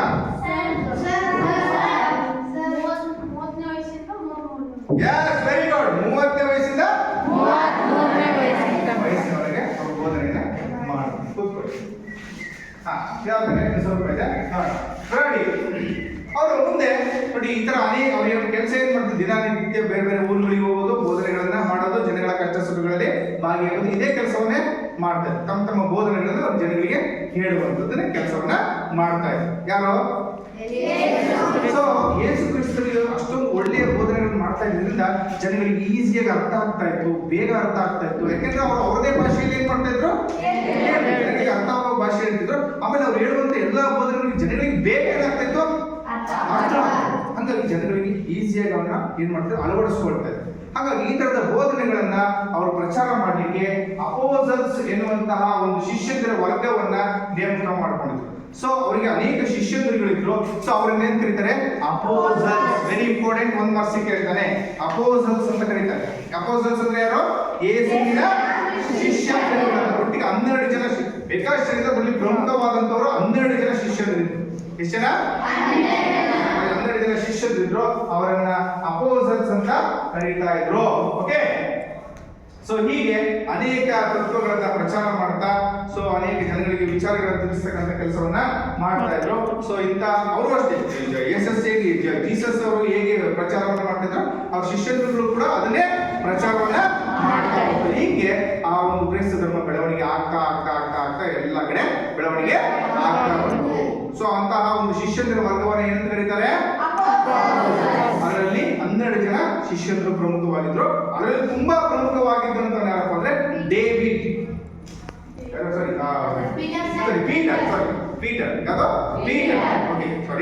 ಪೀಟರ್ ಎನ್ನುವಂತವರ ಅವರ ಒಂದು ಪ್ರಮುಖ ಶಿಷ್ಯ ಅಂತೇಳಿ ಅವರನ್ನ ಕರೀತಾರೆ. ಓಕೆ. ನೋಡಿ ಹಾಗೆ ಹೇಳಿದಾರ ಯೇಸುವಿನ 12 ಜನ ಶಿಷ್ಯರನ್ನು ಕರೀತಾರೆ. ಓಕೆ. ಸೊ ಅದರಲ್ಲಿ ಬಹಳಷ್ಟು ಸಂತ ಪೀಟರ್ ಹಾಗೂ ಮತ್ತು ರೋಮಿನ ಚರ್ಚ್. ಸಾರಿ, ನಾನು ಹಾಗೆ ಹೇಳಿದ್ದೆ ಕರೆಕ್ಟ್ ಇದೆ. ಸಂತ ಪೀಟರ್ ಅಂತ ಕರೀತಾರೆ. ಅವರು ಪ್ರಮುಖವಾದಂತಹ ನೋಡಿ ಡೇವಿಡ್, ಸಂತ ಪೀಟರ್. ಓಕೆ. ಅಥವಾ ಸಂತ ಪೀಟರ್ ಅಂತ ಅವ್ರನ್ನ ಪ್ರಮುಖವಾದಂತಹ ವ್ಯಕ್ತಿಯಾಗಿ ಅವರನ್ನ ಗುರುತಿಸ್ತಾರೆ. ಯಾರವನು ಸಂತ ಪೀಟರ್?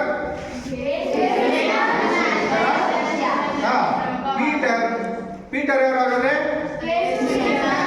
ಯಾರು? ಡೇವಿಡ್ ಅಂತ ಹೇಳಿ. ಡೇವಿಡ್ ಅಲ್ಲ, ಸಾರಿ, ಸಂತ ಪೀಟರ್. ಸಂತ ಪೀಟರ್. ಸೊ ಇವನು ಅವರ ಒಂದು ಶಿಷ್ಯರಲ್ಲೇ ಬಹಳಷ್ಟು ಪ್ರಮುಖವಾದಂತಹ ಒಬ್ಬ ವ್ಯಕ್ತಿ. ಶಿಷ್ಯರಲ್ಲಿ. ಸೊ ಇಷ್ಟು ನಮಗೆ ಈ ಒಂದು ಪ್ರಮುಖವಾದಂತಹ ಅಂಶಗಳನ್ನ ಗಮನಿಸಬೇಕಾಗ್ತದೆ. ಓಕೆ, ಸೊ ಅವ್ರು ಏನ್ ಮಾಡಿದ್ರು, ಮುಂದೆ ಇವರನ್ನು ಶಿಲುಬೆಗೆ ಏರಿಸಿದ್ಮೇಲೆ ಅವರ ಅನುಯಾಯಿಗಳು ಏನ್ ಮಾಡಿದ್ರು, ಯೇಸು ಕ್ರಿಸ್ತರು ಮಾಡ್ತಾ ಇದ್ದಂತ ಬೋಧನೆಗಳನ್ನ ಅವ್ರೇನ್ ಮಾಡ್ತಾ ಹೋದ್ರು, ಮುಂದುವರಿಸಿಕೊಂಡು ಹೋಗ್ತಕ್ಕಂಥ ಕೆಲಸವನ್ನ ಮಾಡ್ತಾ ಇತ್ತು. ಓಕೆ, ಸೊ ಇಷ್ಟು ಹೀಗಾಗಿ ಈ ಒಂದು ಚರ್ಚ್ಗಳು ಮತ್ತು ಈ ಒಂದು ಧರ್ಮಗಳು ಬೆಳವಣಿಗೆ ಆಗ್ತಾ ಬಂದು ಮುಖ್ಯವಾಗಿ ಗಮನಿಸಬೇಕಾಗ್ತದೆ. ಓಕೆ, ಸೊ ಇಷ್ಟು ನಮಗೆ ಕ್ರೈಸ್ತ ಧರ್ಮದ ಒಂದು ವಿಚಾರಗಳನ್ನ ಗಮನಿಸಬೇಕಾಗ್ತದೆ. ಸೊ ಈ ಒಂದು ಇವತ್ತಿನ ಪಾಠದಲ್ಲಿ ನಾವು ಕ್ರೈಸ್ತ ಧರ್ಮ ಅಂದ್ರೆ ಏನು, ಕ್ರೈಸ್ತ ಧರ್ಮದಲ್ಲಿ ಬರ್ತಕ್ಕಂಥ ಯೇಸು ಕ್ರಿಸ್ತರ ಜನನ ಹೇಗಿತ್ತು, ಜೀವನ ಹೇಗಿತ್ತು, ಮತ್ತು ಅವರು ಮಾಡಿದಂತಹ ಒಂದು ಯಾವ ರೀತಿ ಬೆಳೆದ್ರು, ಜನಗಳ ರೀತಿ ಯಾವ ರೀತಿ ಬೋಧನೆಗಳನ್ನ ಮಾಡಿದ್ರು, ಅವ್ರು ನೀಡಿದಂತಹ ಬೋಧನೆಗಳು ಯಾವ ಎಲ್ಲಾ ವಿಚಾರಗಳನ್ನ ನಾವು ಇವತ್ತು ತಿಳ್ಕೊಂಡ್ವಿ. ಓಕೆ, ಇದರಲ್ಲಿ ಯಾವ್ದಾದ್ರು ಡೌಟ್ಸ್ ಇದೆ, ಯಾವ್ದಾದ್ರು ಪ್ರಶ್ನೆಗಳಿದ್ರೆ ನೀವು ಕೇಳಬಹುದು. ಯಾವ್ದಾದ್ರು ಪ್ರಶ್ನೆಗಳಿದ್ರೆ ಕೇಳಬಹುದು. ಚಂದನ, ಯಾರು ಪ್ರಶ್ನೆಗಳಿದ್ರೆ ಕೇಳಬಹುದು. ಯೇಸು ಕ್ರಿಸ್ತನನ್ನು ಯಾಕೆ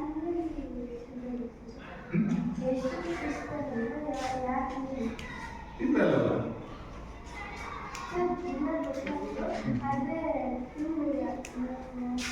ತಿಂಗಳ ಸರಿಯಾದ ಮಾಹಿತಿಗಳಿಲ್ಲ. ಅದರ ಬಗ್ಗೆ ನಾನು ಸರಿಯಾದ ಮಾಹಿತಿನ ಇಂಥ ತಿಂಗಳಲ್ಲಿ ಗೊತ್ತಿದ್ರೆ ಶುಕ್ರವಾರದ ದಿನ ಅವರನ್ನ ಶಿಲುಬೆಗೆ ಏರಿಸ್ತೇನೆ. ಓಕೆ, ಶುಕ್ರವಾರ ದಿನ ಸರಿಯಾದ ಮಾಹಿತಿ ಅಂತ ಸಿಕ್ಕರೆ ನಾನು ನಿಮಗೆ ತಿಳಿಸ್ತೇನೆ. Okay, good.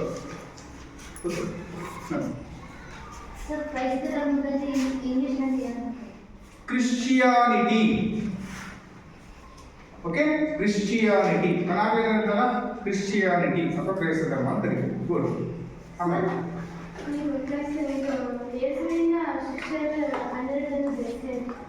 ಹನ್ನೆರಡು ಜನದ ಸಪರೇಟ್ ಹೆಸರು ಬೇಕಿದ್ರೆ ನಾನು ನಿಮಗೆ ಮಾಹಿತಿನ ನಂತರದ ತರಗತಿಯಲ್ಲಿ ತಿಳಿಸ್ತೇನೆ. 12 ಜನದ ಸಂಪೂರ್ಣವಾದಂಥ ಹೆಸರು ಬೇಕು ಅಂತಂದ್ರೆ ನಿಮಗೆ ಮಾಹಿತಿಯನ್ನು ತಿಳಿಸ್ತೇನೆ. ಅದರಲ್ಲಿ ಫೇಮಸ್ ಆದಂಥವನ ಹೆಸರನ್ನು ನಾನು ಈಗ ಹೇಳಿದ್ದೀನಿ. ಯಾರೋ ಸಂಪೂರ್ಣ ಹೆಸರು ಬೇಕು ಅಂದ್ರೆ ನಾನು ನಿಮಗೆ ಮಾಹಿತಿನ ಕೊಡ್ತೇನೆ. ನೆಕ್ಸ್ಟ್ ಕ್ಲಾಸಲ್ಲಿ ಅದರ ಸಂಪೂರ್ಣ ವಸ್ತುದು ನಿಮಗೆ ಮಾಹಿತಿನ ಕೊಡ್ತೇನೆ. ಅಲ್ಲಿ ಮಾಹಿತಿ ಬರೆದಿಟ್ಟಿದ್ದೀವಿ, ಅದನ್ನು ನಾನು ಸಂಪೂರ್ಣವಾದಂಥ ಮಾಹಿತಿನ 12 ಜನದ ಹೆಸರನ್ನು ಕೂಡ ಹೇಳ್ತೀನಿ. ನಂತರದ ಮುಂದಿನ ತರಗತಿಯಲ್ಲಿ ಅದನ್ನು ತಿಳಿಸ್ತೀನಿ. Okay, good. ನಂತರ ಈ ಕಡೆ ಪ್ರಶ್ನೆ ಇದೆಯಾ? ಹಾ, ಓಕೆ ಓಕೆ, ಇಲ್ಲಿಗೆ ಕ್ರೈಸ್ತ ಧರ್ಮದ ಒಂದು ವಿಚಾರಗಳನ್ನ ನಾವು ತಿಳ್ಕೊಂಡ್ವಿ. ಓಕೆ, ಇಲ್ಲಿಗೆ ಈ ತರಗತಿಯನ್ನ ಮುಕ್ತಾಯಗೊಳಿಸಿದ್ದೇನೆ. ಎಲ್ರಿಗೂ ಧನ್ಯವಾದಗಳು. Okay, thank you.